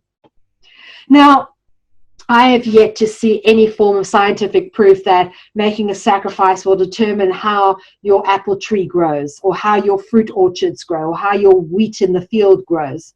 However, for some reason, sacrifice is inextricably linked with harvest, and with sowing and planting seed, and the whole concept of agriculture. In fact, there are entire fertility rituals that revolve around this concept. This, of course, being one in Eastern Europe, and this being one in Asia, even depicting a phallus. But they are the concept of fertility of the earth is somehow linked with sacrifice. We were taught by the dragon gods that if we want to have a good harvest, we need to sacrifice to them. It seems totally illogical until you realize that for the knowledge of agriculture and astronomy, where the suns are, we were given that by the gods. No other mammal on this planet has that knowledge. Only us. We're the only mammals that are able to plant, grow, and harvest. Okay. We are bestowed with that knowledge. We've learned how to reap and sow fruits and veggies from the earth. And that knowledge comes with sacrifice, okay? And there are various agrarian cults and various fertility rituals dedicated to this principle. So ritual sacrifice, as we've already said, is inextricably linked with the dragon. And I've just explained the reasons why. But what most people don't realize is that sacrifice is often hidden behind symbolic allegory. These are some of the concepts behind which they've been hidden. For example, gifting. A gift is something that you give to somebody without the intention of retrieving it. Therefore, it is a sacrifice, because it's going to cost you either effort to make or money to buy. But that's the concept. A sacrifice must cost you, it must be dear, and it must be effortful. Okay. And you have this at interesting times of year. For example, Christmas, of course, inextricably associated with the sun and solar rituals. As we've said, the sun is important because of the agricultural element. But Samhain, or Halloween, which is when we have trick-or-treating, marks the end of the harvest. Right? It's a harvest time ritual, which is why pumpkins turn up as a symbol of Halloween. But trick-or-treating, which is, of course, giving a child some sweets or candy, which you've had to buy, or you've made at home, or you bought the ingredients to make it, you give it to them without the intention of retrieving it. Technically, this is a votive offering. It's given without the intention of retrieving. That is the definition of a votive offering. It's a devotional practice, okay? Gifting is a devotional practice. Trick-or-treating is a devotional practice, a votive offering, a ritual sacrifice. All right, getting on to other aspects of our culture so that we can understand just how our entire reality has been constructed by the dragons. Music is inextricably linked with ritual. Music is used in ritual. In fact, the word music comes from the word muses, okay? Music is said to be the art of the muses, okay? The goddesses of art in Greek mythology were the muses, and music is the art of the muses. Even musical instruments were said to be created by the devil. I mean, in mythological folklore, they say the devil created musical instruments. And it's funny because no matter where you turn, you find this theme coming up again and again. Orpheus, for example, no, dragon root word, orf and or. Orpheus was the son of a muse, a prophet, and the archetype of the inspired singer. Orpheus was the founder of the Orphic mysteries, spawning the Ophites. Notice, Ophi, dragon root word. Ophites were serpent worshippers. That's what the Ophites were. Spawning the Ophites, a dragon or serpent worshipping cult. Orpheus contained the common dragon root syllable or, which extended into the dragon root word orf. Okay, this is also a dragon root word with a ph, and you find the ph on fanes and in words like phantom. And this, of course, you find in words like metamorphosis, which references the ability to change shape, shape-shifting, or therianthropy, as we've already discovered. You'll find the root word orf in purpura, which is Greek for purple. or porphyrogene, meaning born in the purple, or of the royal ruling dragon bloodline.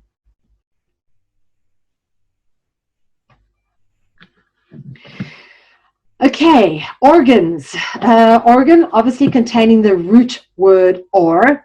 An organ in the creation and the use of organs and other instruments are rooted in ritual. When you go to church and you participate in a service, you're participating in a ritual. And this is why you'll find organs largely in rituals and cathedrals. You don't really find them anywhere else. Music comes from the dragons, and you'll find musical instruments being depicted with various representations of the dragon. Of course, here we got the god Pan, the goat god with the cloven hooves, and the pan flute. And of course, we've got the angel and the harp. Harps are inextricably associated with angels. Music originates with the dragons. You'll see many depictions of angels and gods of all sorts with musical instruments. In fact, you start looking into the etymology a bit deeper, you just can't ignore the fact that this is the root of all of this. For example, the word melody. Most songs written, recorded, and sold for commercial purposes, both at present and in the past, ultimately share a similar format called strophic form. Of course, root word ophi is in the word strophic form, meaning that the song will contain a repeating part known as the chorus. Notice chorus, O-R, dragon root word. So a repeating part known as the chorus, which is the same word used for a group of narrators of ancient Greek theatre. We'll get into theatre in a bit.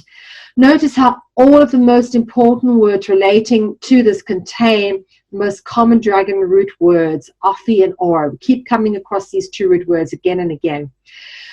Songs and or music can be referenced as a melody. Now, the word melody is interesting because if you deconstruct the word melody, okay, the word mel contains the common dragon root word El. We've already discussed El in relation to the angels, Elohim.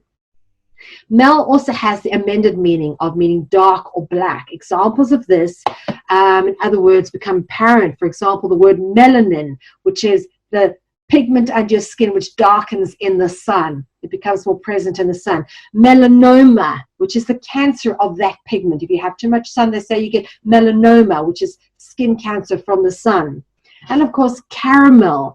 The caramelization of sugar or onions, for example, is the process whereby the sugar or the onions darken when cooked over heat.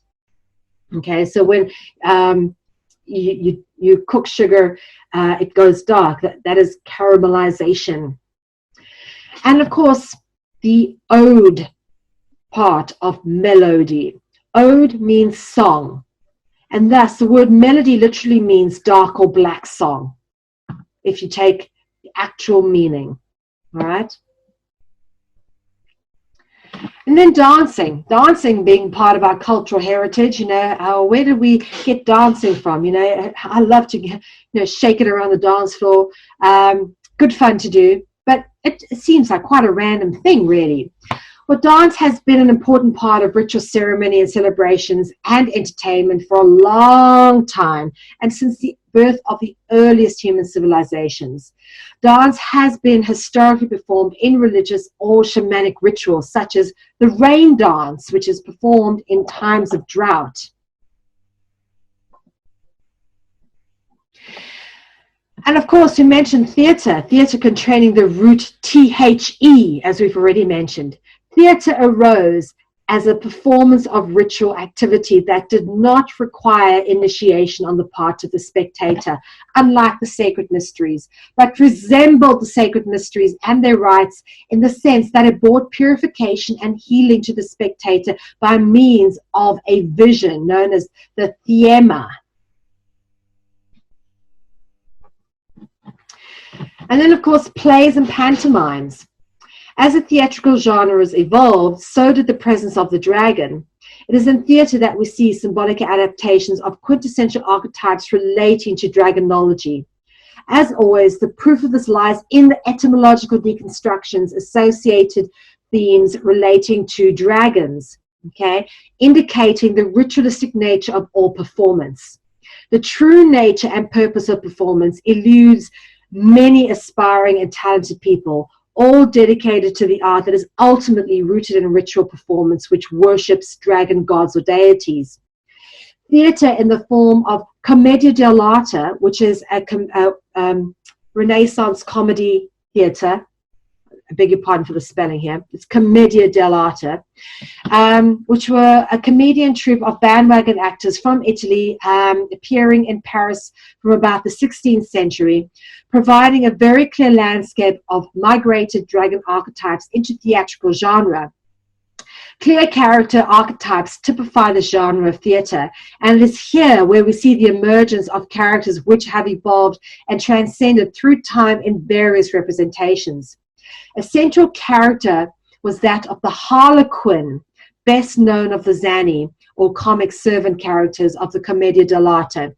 Harlequin became a stock character and is characterized by his checkered costume.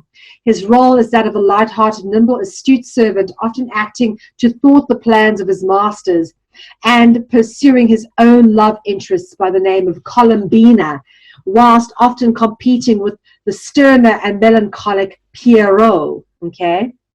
Now, you'll notice Colu is a dragon root word, as is the word Pierre, which appears in Pierrot. Dragon art etymology of the Commedia dell'arte. Okay, interesting. Harlequin obviously containing the AR root, which you'll find in arch and architect. The word quin of Harlequin is etymologically cognizant with Gwyn and Queen, which is royalty or ruler theme associated with the dragon bloodline. And of course, Columbina contains the dragon root word Colu. Pantaleon obviously contains the dragon root Pan, which stems from the primordial Greek god Phanes.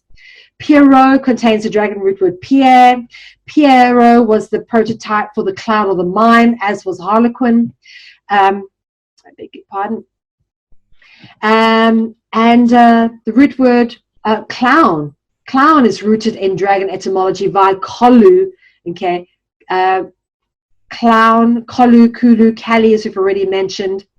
And the word clown is etymologically cognizant with cloud, which is also a symbol associated with dragon symbolism. We're not going to get into that tonight, but we'll get into that another time. And of course, the word mime turns up in pantomime. And of course, pantomime has a root word pan in it, as we've already mentioned. I want to just spend a little bit of time on the Harlequin, because the modern day clown evolved from Harlequin. We see these evolutions of Harlequin as the Joker or the clown in the circus. Harlequin inherited his physical agility and trickster qualities, as well as his name, from the mischievous devil character of medieval plays, such as Puck, also known as Robin Goodfellow, from the play Midsummer Night's Dream. Puck is an interpretation of the goat god Pan, and has evolved into Peter Pan and Robin Hood. Interesting to note that. Another interesting link here is that Pierre, the dragon root word for Pierrot, is the French version of Peter, hence the development of the archetypes such as Peter Pan and Saint Peter, being this patron saint of the Roman Catholic Church. Influences from Harlequin can be found in the modern day archetypes of the Joker, commonly associated with playing cards. The Joker shares similar qualities to Harlequin in being the trickster, as well as wearing a similarly checkered, brightly colored costume. The clown archetypes also originate from Harlequin, showing the slapstick comedy nature and brightly colored checkered costume. The clown archetype also shares a root influence from Pierrot, which uses a white face makeup. Harlequin later developed into the prototype for the romantic hero, played out in many modern-day plays and film plots. Harlequin evolved, as we say, into the Joker and the Clown. You can kind of see how that has evolved. And of course, the concept of the hero. We talk about Harlequin often being over here. Where was that? Harlequin, where is the Harlequin? Harlequin later developed into the prototype for the romantic hero played out in many modern day plays and films. So the romantic hero, we're going on to hero now. The hero, the concept of the hero turns up in many myths and fairy tales and modern day storylines. The hero archetype is common in all cultures and often references a person of superhuman strength or ability, and is usually the most important legendary figure of a culture, sometimes as the founder of its ruling dynasty. The word hero stems from the Greek word heros, referencing a demigod or a man or woman born from a god or a human being, which by all accounts is the existing theme for the template of the ruler gods, the royal ruling dragon bloodlines. These cult figures emerge in a genre of mythology and fable which glorifies a god deity dragon hiding behind a heroic allegory. One of the most common examples of the hero archetype in classical mythology is that of Heracles, which is a Roman name for the Greek, the classical mythology is that of Hercules, which is the Roman name for the Greek Heracles. As a baby, Heracles strangles two serpents sent to kill him. Again, serpent symbolism. The root word Heracles comes from Hera, which is the etymologically cognizant with the word hero. The modern day storylines in novels and films encompasses some sort of hero element, resulting in hero worship, which is in fact dragon worship. Here are some examples of heroes which are allegorical of the dragon. Of course, this is the Captain America, who has the wings on the side of his head, much like Hermes. The god Hermes has the wings on the side of his head, which are symbolic of the dragon. Medusa also has the wings on the side of her head. Medusa is a gorgon. Medusa has the serpent hair serpents for hair that we have seen in dragonology before. And of course, this is Batman. Batman, of course, it's not hard to see how Batman ties into dragon symbolism by the simple fact that he's a man who supposedly can fly. And the bat, of course, the vampire bat, and vampires are in fact dragons. You'll notice here as well the five-pointed star, the pentagram, which we've spoken about. Pentagram and serpent, pentagram, serpent, and of course circles. Circles are symbolic of the dragon. And notice they're all masked. Masking is also a symbol of the dragon. The dragon is masked behind symbolic allegory. So there's multiple layers there. And of course, the hero is synonymous with the prophet. The word prophet contains the dragon root word ophi, we've spoken about, the O-P-H-I. Of course, here the I transliterates out for the E, as is done in dragonology etymology. In religion, a prophet is an individual who claims to have been contacted by supernatural gods, deities, the divine, or dragons, and who in turn speaks for them, serving as an intermediary between the gods, dragons, and humanity. The message that the prophet conveys is called the prophecy, which is considered by the church to be of more value than the pagan practices of soothsaying, augury, horsemanship, haruspicy, divination, or forecasting. Rather, they are often focused on serious issues such as social justice. Judaism, Christianity, and Islam are often referenced as Abrahamic religions, as all three religions, which come from the common origins of ophiologry, all recognize Abraham as the first prophet, being the first official messenger of the gods or dragons. Now we're getting onto the concept of orphans. Okay, often the heroes are orphaned. Okay, we talk about a good one, Batman. In the story, the Joker kills his parents. Superman, also, parents killed on Krypton. He's the only surviving member of Krypton. you'll often find that the hero is orphaned, or this has a much deeper allegory.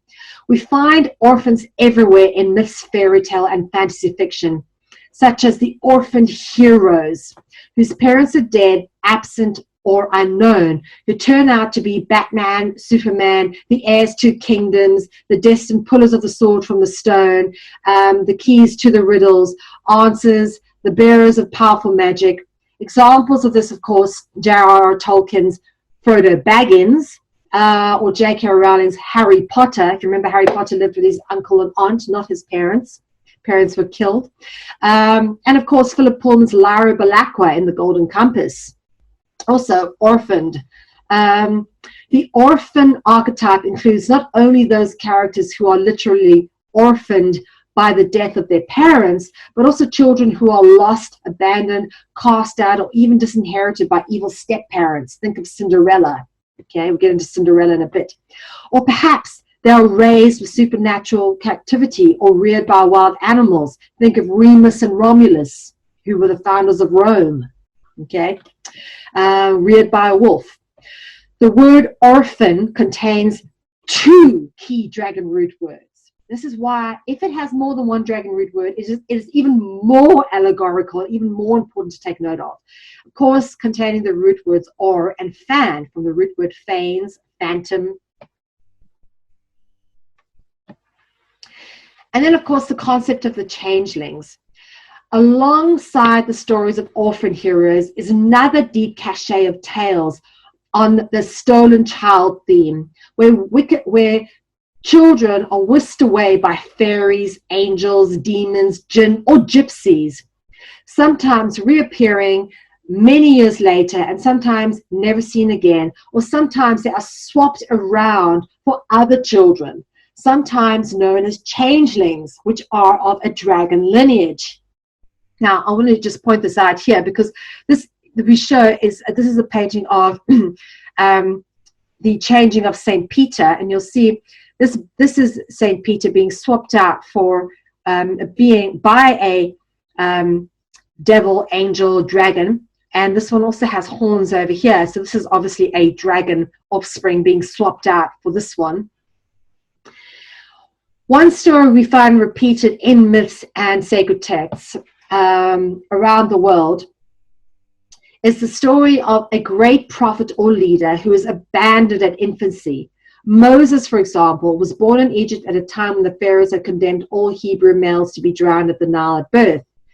When his mother couldn't hide the infant no longer, she made a small basket of bulrushes and sent him sailing down the river. The baby was found and raised by the pharaoh's daughter, all the while watched over by his birth mother, who had been appointed by his nurse, who in fairy tales would correspond with the fairy godmother archetype. Okay, the word changeling contains the dragon root word angel. Okay, notice that, changelings, angel. Now, the fairy godmother archetype is representative of a dragon, as we've already said. Fairy archetype and godmother archetype turns up, for example, in Cinderella, as we've already mentioned. Cinderella, parents, she was raised by her wicked stepmother and stepsisters, and parents, again, origins unknown. But the fairy godmother is represented again in Walt Disney. Of course, you can always rely on Disney to put forward these allegories and perpetuate them and recycle them into new stories. Fairy godmother allegory recycled into the offering that is the film Maleficent, with Angelina Jolie in the lead role. And of course, very easy to see here, winged humanoid being, representative of a dragon, of course horns as well, representative of a dragon or an angel or whatever that's meant to be. But clearly you can see this has got a more sinister undertone, more sinister looking, actually probably more accurate in terms of what it is depicting. This fairy godmother's a little bit, looks a bit like my grandma kind of thing, whereas that looks more like a dragon to me. Okay, getting on to other aspects of our culture that is rooted in dragon worship. is ball sport. Ball sport is rooted in ritual. In fact, the oldest sport in the world is a ball game called ulama. It was played by men and women in Mesoamerica. These games are more about religious significance than team sport. These ritual games were played at key religious festivals with the aim of ensuring the continuous cycle of the cosmos and agriculture and fertility. Again, we keep coming across the theme. It's always about agriculture and fertility, hence why they watch the sun and mark out the solstices and the equinoxes. Some players gambled their homes, fields, sold their children, or offered themselves up to be sacrificed later. The ball represented the sun. It's always about the sun and the moon. It was kept in motion constantly. Okay. When the sun stops moving, it's considered to be the death of the sun. We'll get into that later. So the ball had to be kept moving constantly, representing the moon and the sun. Ritual game sacrifice believed to aid the sun's journey from day to night and helped it to defeat the lords of the underworld so that it could reappear at dawn. Sacrifice players metaphorically transformed and were reborn like the sun. Okay, that is the whole allegory behind the whole origins of ball games. And here we go. Here's a Mesoamerican depiction of the ball game. You'll notice the shin pads, protection, the elbow pads they've got on there. And of course the ball, which is made out of rubber. And some of these balls still do exist. All right. And this is the ulama courts, which you can find all over these ruins in ancient America. In Chichen Itza, there is one of these ball courts. First, people didn't know what they were until you start to notice these little guys over here, which are actually, like basketball. This is where you've got to pass the ball through. And you'll notice around these ulama holes, these ulama ball holes, are what? Serpents.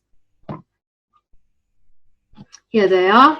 Here's an actual court. This one's in Chichen Itza. And when you get close up, you'll notice again the serpents. This one's got two twisting around each other. There's the head of one, there's the head of the other. Okay, coming face to face. That's a carved stone ulama ball hole, the goal. Technically what we would term as the goal, where the ball goes through.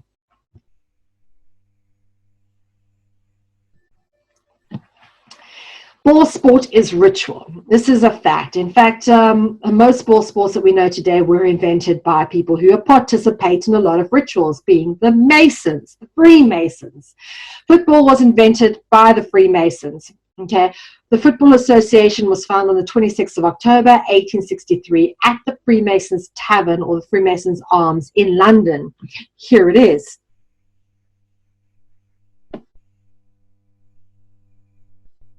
Baseball.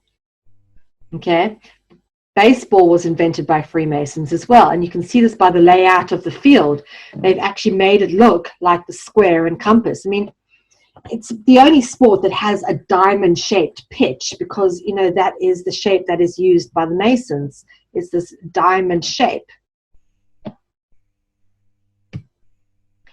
In fact, clues of the dragon ritual origins is in the numerology, and when you look at baseball and you look at the numbers associated with them, you can see the numerology there. For example, 3 strikes, 3 out, 3 field positions, 9 innings, 27 out per game, 81 games, home games, and 81 games on the road. The modern day ball game is heavily steeped in mysticism from occult ritual roots, which becomes evident when one examines the numerology associated with various sports.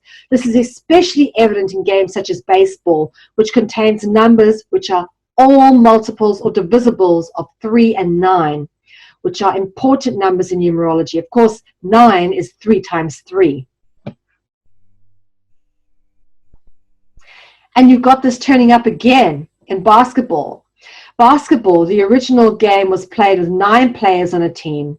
The game was played according to a set of 13 rules. And the whole game was invented by a Freemason by the name of James Naismith. So the power of 3, looking at the numerology, just to put a bit of context into this. Significance of the number 3 in relation to the dragon can be seen in the various ways. Important to note is the triangle, which is a 3-sided shape, often depicted around an all-seeing eye. And people who understand this genre of information will be very much aware of this symbol, the all-seeing eye inside of a triangle, often surrounded by radiance, brilliance, or light, or sun rays. The sun symbol again coming through. The word triangle contains the word tri, which is etymologically cognizant with the word 3. Okay, tri means 3. And of course, the word triangle contains the word angle, which is etymologically cognizant with the word angel. You just have to swap the E and the L around from angle, and you've got angel. Okay, angle comes from angel. It is one of the angelic root words. The Holy Trinity is a concept that some people may or may not be familiar with, but it's interesting to note in this depiction of the Holy Trinity that the halo is not round but triangular. All right, and once again, that is done to indicate the importance of the Trinity. But have a look at this. One of the common recurring themes in all religions is referenced in dragonology, and this is the appearance of the Holy Trinity. In the ancient Egyptian religion, the Holy Trinity is recognized as Isis, Horus, and Set. In the Christian religion, the Holy Trinity references God the Father, Jesus the Son, and the Holy Spirit, also known as the Paraclete.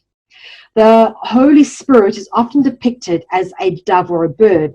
Now, the word Paraclete contains the dragon root word para and turns up in words such as parakeet and parrot. And parakeet and parrot are etymologically cognizant with paraclete. Parakeets and parrots, both birds. Okay, interesting because this is a dove, is a bird. You'll notice Horus was depicted as a bird, and we talk about winged serpents. What animals have wings? Birds. So the bird symbolism is used a lot in dragonology.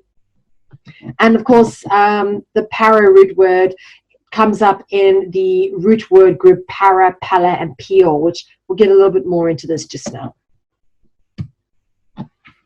Already, we mentioned the Egyptian Holy Trinity, Isis, Horus, Set, IHS. This IHS turns up in the Jesuit logo. Of course, the sun is a symbol of the serpent, as we've already mentioned, the circular, and these little wavy lines. Of course, people think they're sun rays, but they're also indicative of serpent tails. And IHS references Isis, Horus, Set. What is the Egyptian Holy Trinity doing in a Catholic Jesuit order? Interesting. This obviously indicates that all religions come from a common root. Don't need more evidence than this. Sacred geometry. As you've already mentioned, the words angle and angel are etymologically cognizant with each other. Angles are measured in degrees and are marked and measured by the degrees of the sun. Okay, for example, here is a protractor. There are 360 degrees on a protractor. Half of that would be 180 and half of that would be 90. Notice that they're all divisibles of 3. Okay, all of these are divisibles of 3. And that's, as we've already mentioned, the importance of the 3, the Trinity. Angles are measured in degrees and are marked and measured by the degrees of the sun. Okay, 360 degrees comes from the number of days in the year. People go, oh, but there's 365 days in the year, or 366 on a leap year. So what is it? Well, technically each year has 365 and a quarter days. Okay, that is how long it takes the sun to go around the earth once. An annual solar rotation takes 365 and a quarter days, which is why every 4th year we celebrate a leap year, which is 366. So if it's more than 365, technically it's 366. Okay, so we'll go with the 366 number for now. All right, again, notice 366 divisible by 3. At solstice, which happens twice a year, the sun appears to stay in the same position, depending on where you are. Whether you're in the south, the southern hemisphere, it'll appear at the opposite time of year to if you're in the north. If you're in the north, solstice, the winter solstice happens around this time of year, which is around Christmas.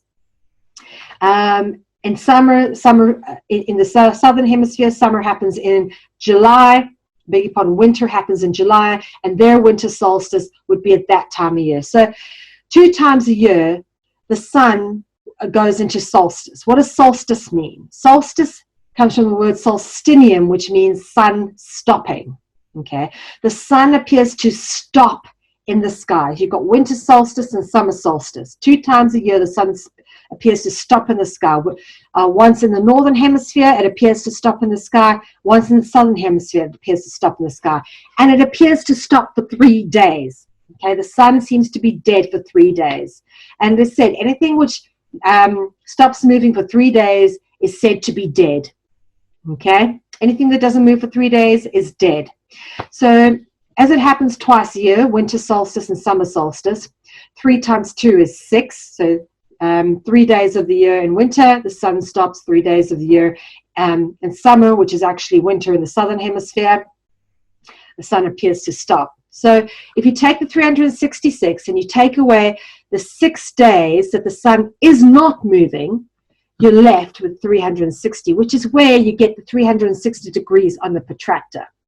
So the way in which we engage with our geometry has been based upon the movements of the sun as well. Okay, which is why the sun symbolism, the sun allegory is so important. And also notice all of this are divisibles of 3, the Holy Trinity. And at Christmas, the astrotheological allegory is evident, and I'll explain this a bit more. For 3 days, being the 22nd, 23rd, and 24th of December, the sun rises on the exact same latitude. This is this time of year when the sun stops moving northwards or southwards in the sky. On the morning of the 25th of December, okay, the sun moves 1 degree northwards, beginning its annual migration, bringing longer days and eventually spring, which is marked by Easter.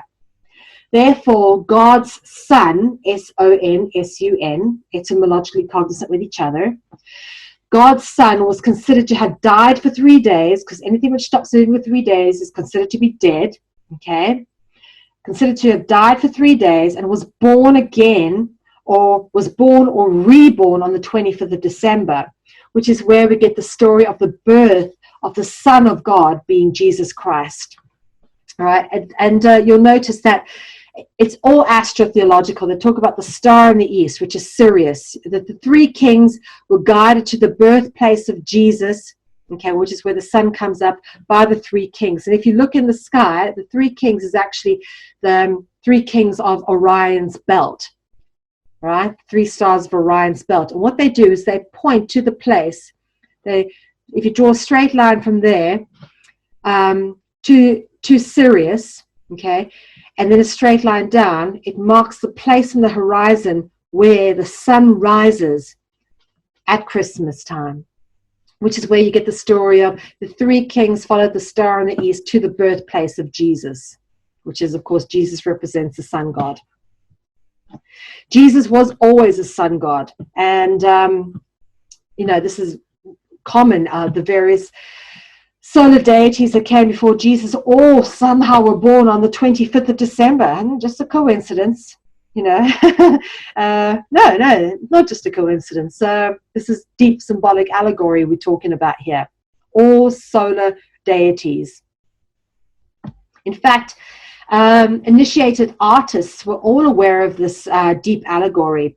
People like Leonardo da Vinci, who was absolutely an initiated artist, member of the Priory of Sion, encoded these solar allegories into his artwork, okay, where Jesus is the sun in the middle, okay, and you've got the 12 disciples, which are allegorical of the 12 months or the 12 seasons or the 12 signs of the zodiac. And here you've got 3 months, 3 months, 3 months of spring, 3 months of summer, the sun, 3 months of autumn, and 3 months of winter. And you'll notice that there are 4 groups, okay, of 3. They're all clumped together. So you've got 3 over here, 3 over here, 3 over here, and 3 over here. They're definitely clumped together in groups with Jesus at the center. And this is actually very interesting when you start looking at Jesus is a sun god and the marking of the solstice and the equinox. And I'll show you that in a minute. But I just want to point out some other symbolic allegory first, and we'll get back to this. In the proof that Jesus was of, we talk about Jesus as the prophet, the Messiah, the hero, whatever, being of some kind of dragon allegory. Again, you'll notice the halo around Jesus, as we've said. Dragon bloodlines or lineage normally have a halo. Look at the angels with the halo, Jesus with the halo, Mary with the halo. Of course, because Mary, to give birth to Jesus, must have been of dragon bloodline. Okay, all the symbolism is there for us to see for ourselves. In the birth story of Jesus, it is common knowledge Jesus was placed into a manger. Okay, the word manger, as you mentioned earlier, contains the dragon root word anger, which is etymologically cognizant with angel, the A-N-G-E, A-N-G-E. All right, which is symbolically indicates that Jesus was symbolic allegory of the dragon. Here's another allegory that proves, it keeps coming. You cannot deny that there is some reference to the dragon or the fact that Jesus was an astrotheological hybrid of a sun god or of dragon descent. Because as with all things dragonology, the proof that Jesus is allegorical of dragon lineage is in the etymology. The Christian myth states that Jesus was of immaculate conception, referencing the fact that Mary was a virgin. That is what immaculate conception means, that Mary did not have sex. She was a virgin and somehow became pregnant with Jesus. We talk about the concept of an orphan here being important because we don't know who the father is. It's kind of unknown. But yeah, because she didn't have sex, she was a virgin, the father is unknown. This is, again, debatable. But immaculate conception means that Mary was a virgin. Okay. The word immaculate comes from the word eaculus, which is Latin, which is a Latin word for serpent or dragon. That's where you get the word immaculate from. It comes from the word eaculus. And of course, you just have to look at the words virgin and Mary. The name Mary comes from the Indo-Persian root word mar, which of course is the dragon root word referencing a radiant serpent. We've already covered this earlier. The word virgin contains 2 key dragon root words. First, the word jinn. Okay, jinn stems from the Arabic classification of dragon and angel being a jinn, genie, genius. Genetics, genealogy, Genesis, covered all that off. And of course, ver, of virgin, is another common dragon root word and turns up in some interesting places. Other words from this root include viper, Virgo, virescent. Now, virescent is an interesting word because virescent means of greenish color. Now, what color are dragons and serpents and generally and reptilians? Green, okay? So virescent means a greenish color. Veer, the De Vere bloodline is a dragon bloodline. It's one of the royal dragon bloodlines. In fact, some of the information that I go through is taken from the works of Sir Nicholas de Vere von Drakenberg. Beg your pardon, I skipped again. Of course, verse. All right, we'll talk about sentences, words, language, verse, werewolf, okay, shape-shifting hybrid being, weird, which is synonymous with the word strange. Strange has the dragon root word ange in it, from the word angel. Wicked is another word from the ver root. Wicker, weep, weed, Wednesday, wedding, which of course is a ritual, just like mentioned earlier, marriage also has dragon root words in it. Weapon, wealth, wear, as in we wear clothes, and week.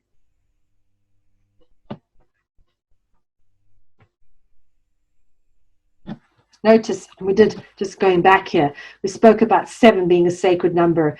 There are 7 days in the week. All right, one of them being Sunday, allegorical of the sun god, which is supposed to be Jesus' holy Sabbath day. And then, of course, Christmas. Let's deal with Christmas a little bit, which is the time of year that we're coming up to now. Okay, there is so much symbolic allegory associated with Christmas. We spoke about, obviously, on the 25th of December, the sun rises 1 degree to the north, and Christmas, again, is a solar holiday. Christmas rituals include many different things, including gifting, such as, you wrap the gifts up and you give it to somebody, and either you make it or you buy it, so it's expensive or it's costly or it's time consuming, it's effortful. That's what the purpose of a votive offering is. It's got to be effortful, it's got to cost you. Gifting does that. It's effortful and it costs you because you've got to wrap it and make it look pretty, and then you give it to someone, and the whole concept of a gift is something that you give and that you don't get back. Okay, and then of course the concept of feasting.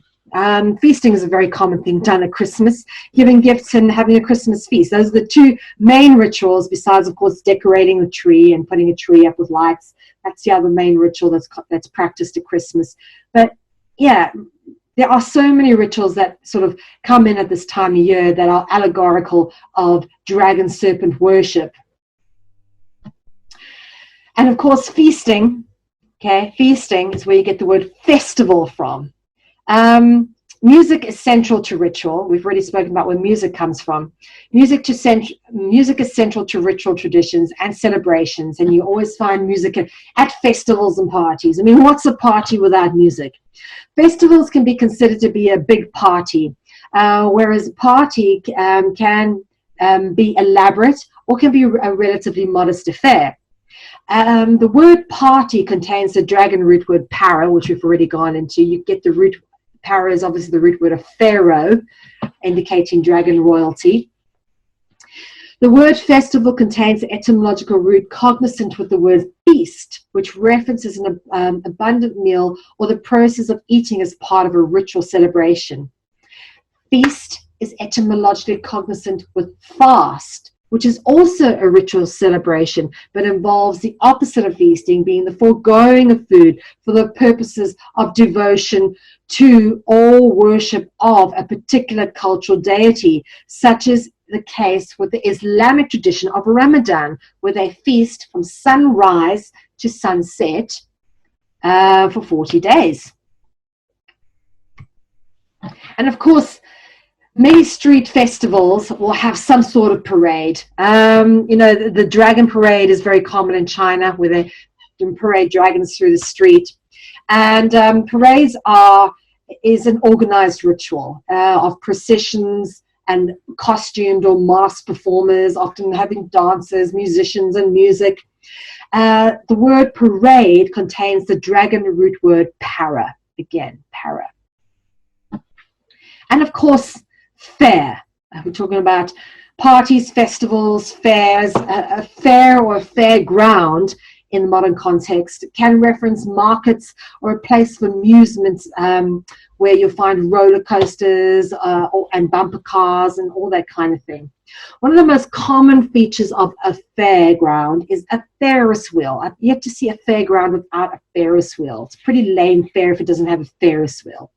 Both the words fair and Ferris are etymologically cognizant with each other, as they come from the same root word group, which include dragon words such as fairy, fairy tale, fairy as in the boat fairy, fury as in fury and anger and rage. Okay, fear as in being scared, fear. Fan as in I am your greatest fan. Fantastic as in, that is fantastic, that is amazing. Or fantasy, fantasy synonymous with the word fable. Peril, We'll show you what the peri are now. Many people know of peri as the Portuguese peri peri, a very hot sauce. Peril, which is another word for danger. In fact, the Portuguese word for danger is perigo. Per, as in a pair of slippers. Pain, as in pain and agony. Panic. Pan, which is the god Pan. Pains.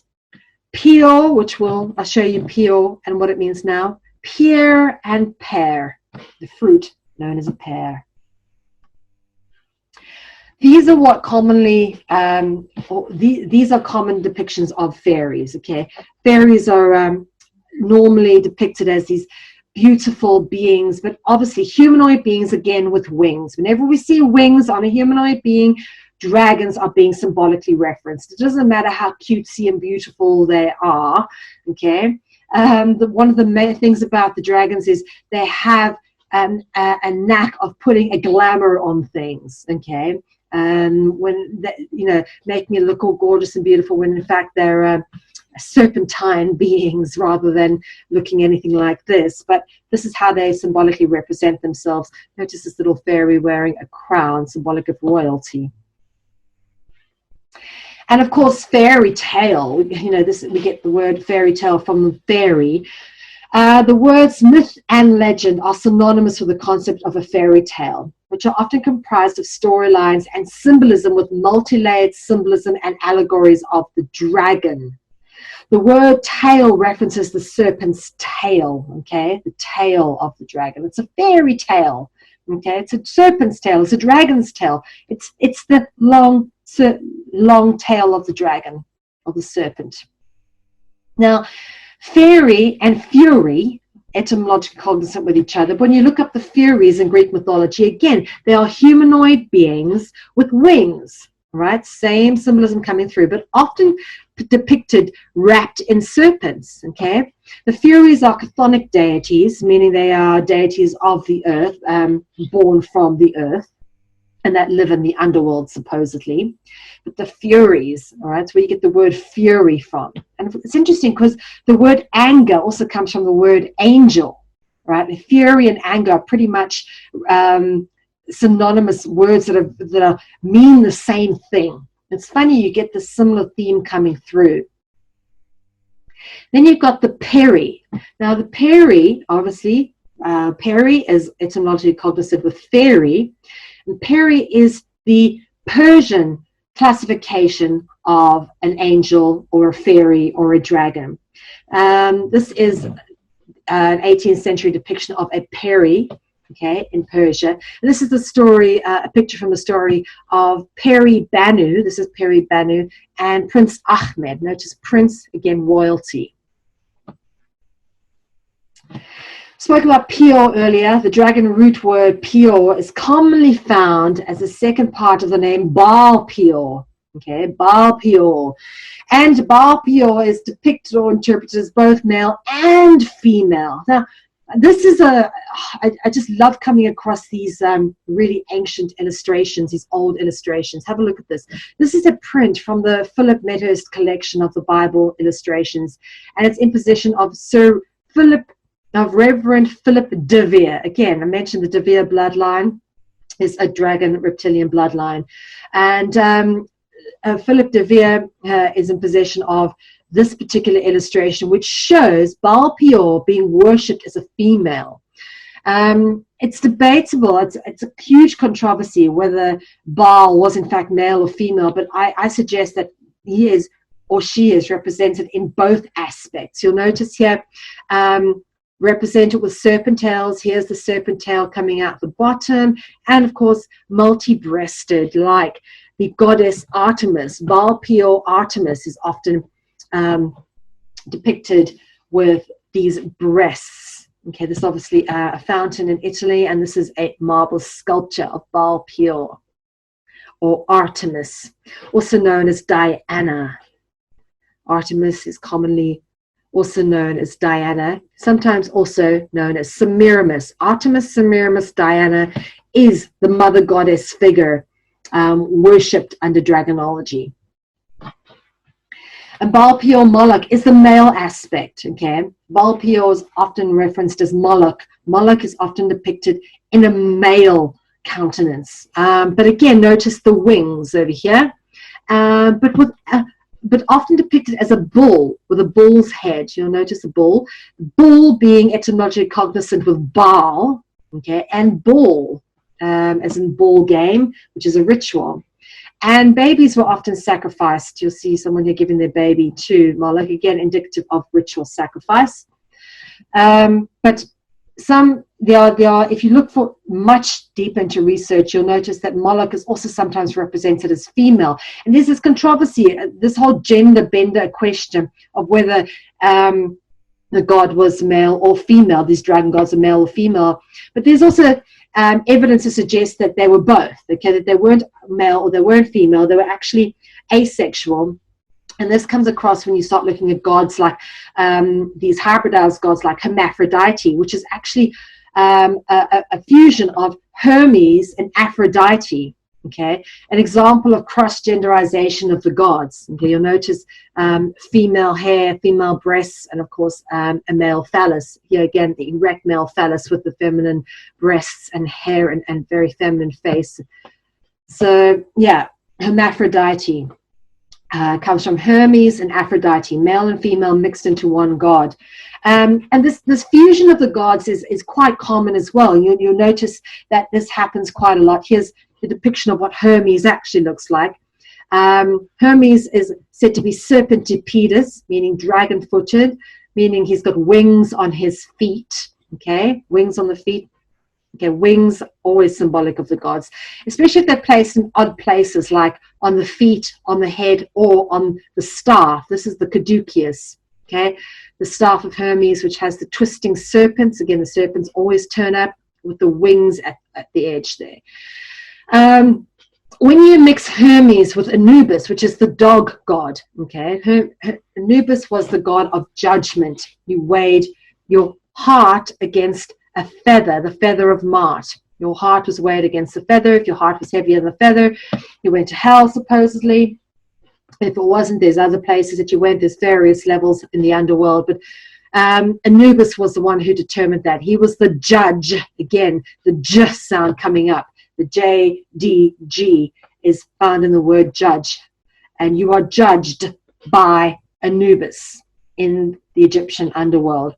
And we talk about fusion gods here, okay, because we've got two gods making up Hermes and Aphrodite, make up hermaphrodite, okay, Hermaphrodite or hermaphrodite, which is where you get the word hermaphrodite from, which references a male, female, he, she, whatever you want to call it. And of course, this gender agenda is pretty big at the moment. It's pretty topical because it is said that this is being forced upon people in quite a big way. And that homosexuality is being programmed into us and all this kind of thing. I'm not going to get into that argument now. What I will say is that the fusing of the gods is a very common thing. It's not just male-female fusion. It's human-animal fusion in the form of, here we've got one, Hermanubis, which is the fusing of Hermes and Anubis, okay, a Greek god with an Egyptian god. Hermanubis is the god that combines the Greek god Hermes and the Egyptian god Anubis, commonly depicted as a dog, okay. And notice he's got a moon there with a solar disk in it, very common of the goddesses, carrying the staff of Hermes, which is the caduceus, over here. Okay, and this actual statue is in the Vatican Museum. It's quite a rare one. You don't find many of Hermanubis around, or many depictions, but this depiction or this sculpture of Hermanubis in the Vatican Museum. What's interesting to notice, why a dog? Okay, the word dog containing the D and the G again, all right, of J, the jinn, okay. D and the G is from the word God, okay. The word dog is the word God backwards. If anyone's ever wondered why Sirius is known as the dog star, this is probably why. Okay, we spoke about the Sirius being the star on the east earlier. All right, we're coming to the end of our presentation, and I just want to say that in conclusion,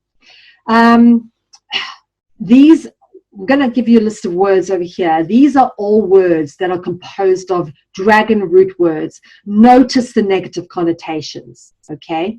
Notice how these are all very negatively polarized words. All these words are rooted in dragon etymology.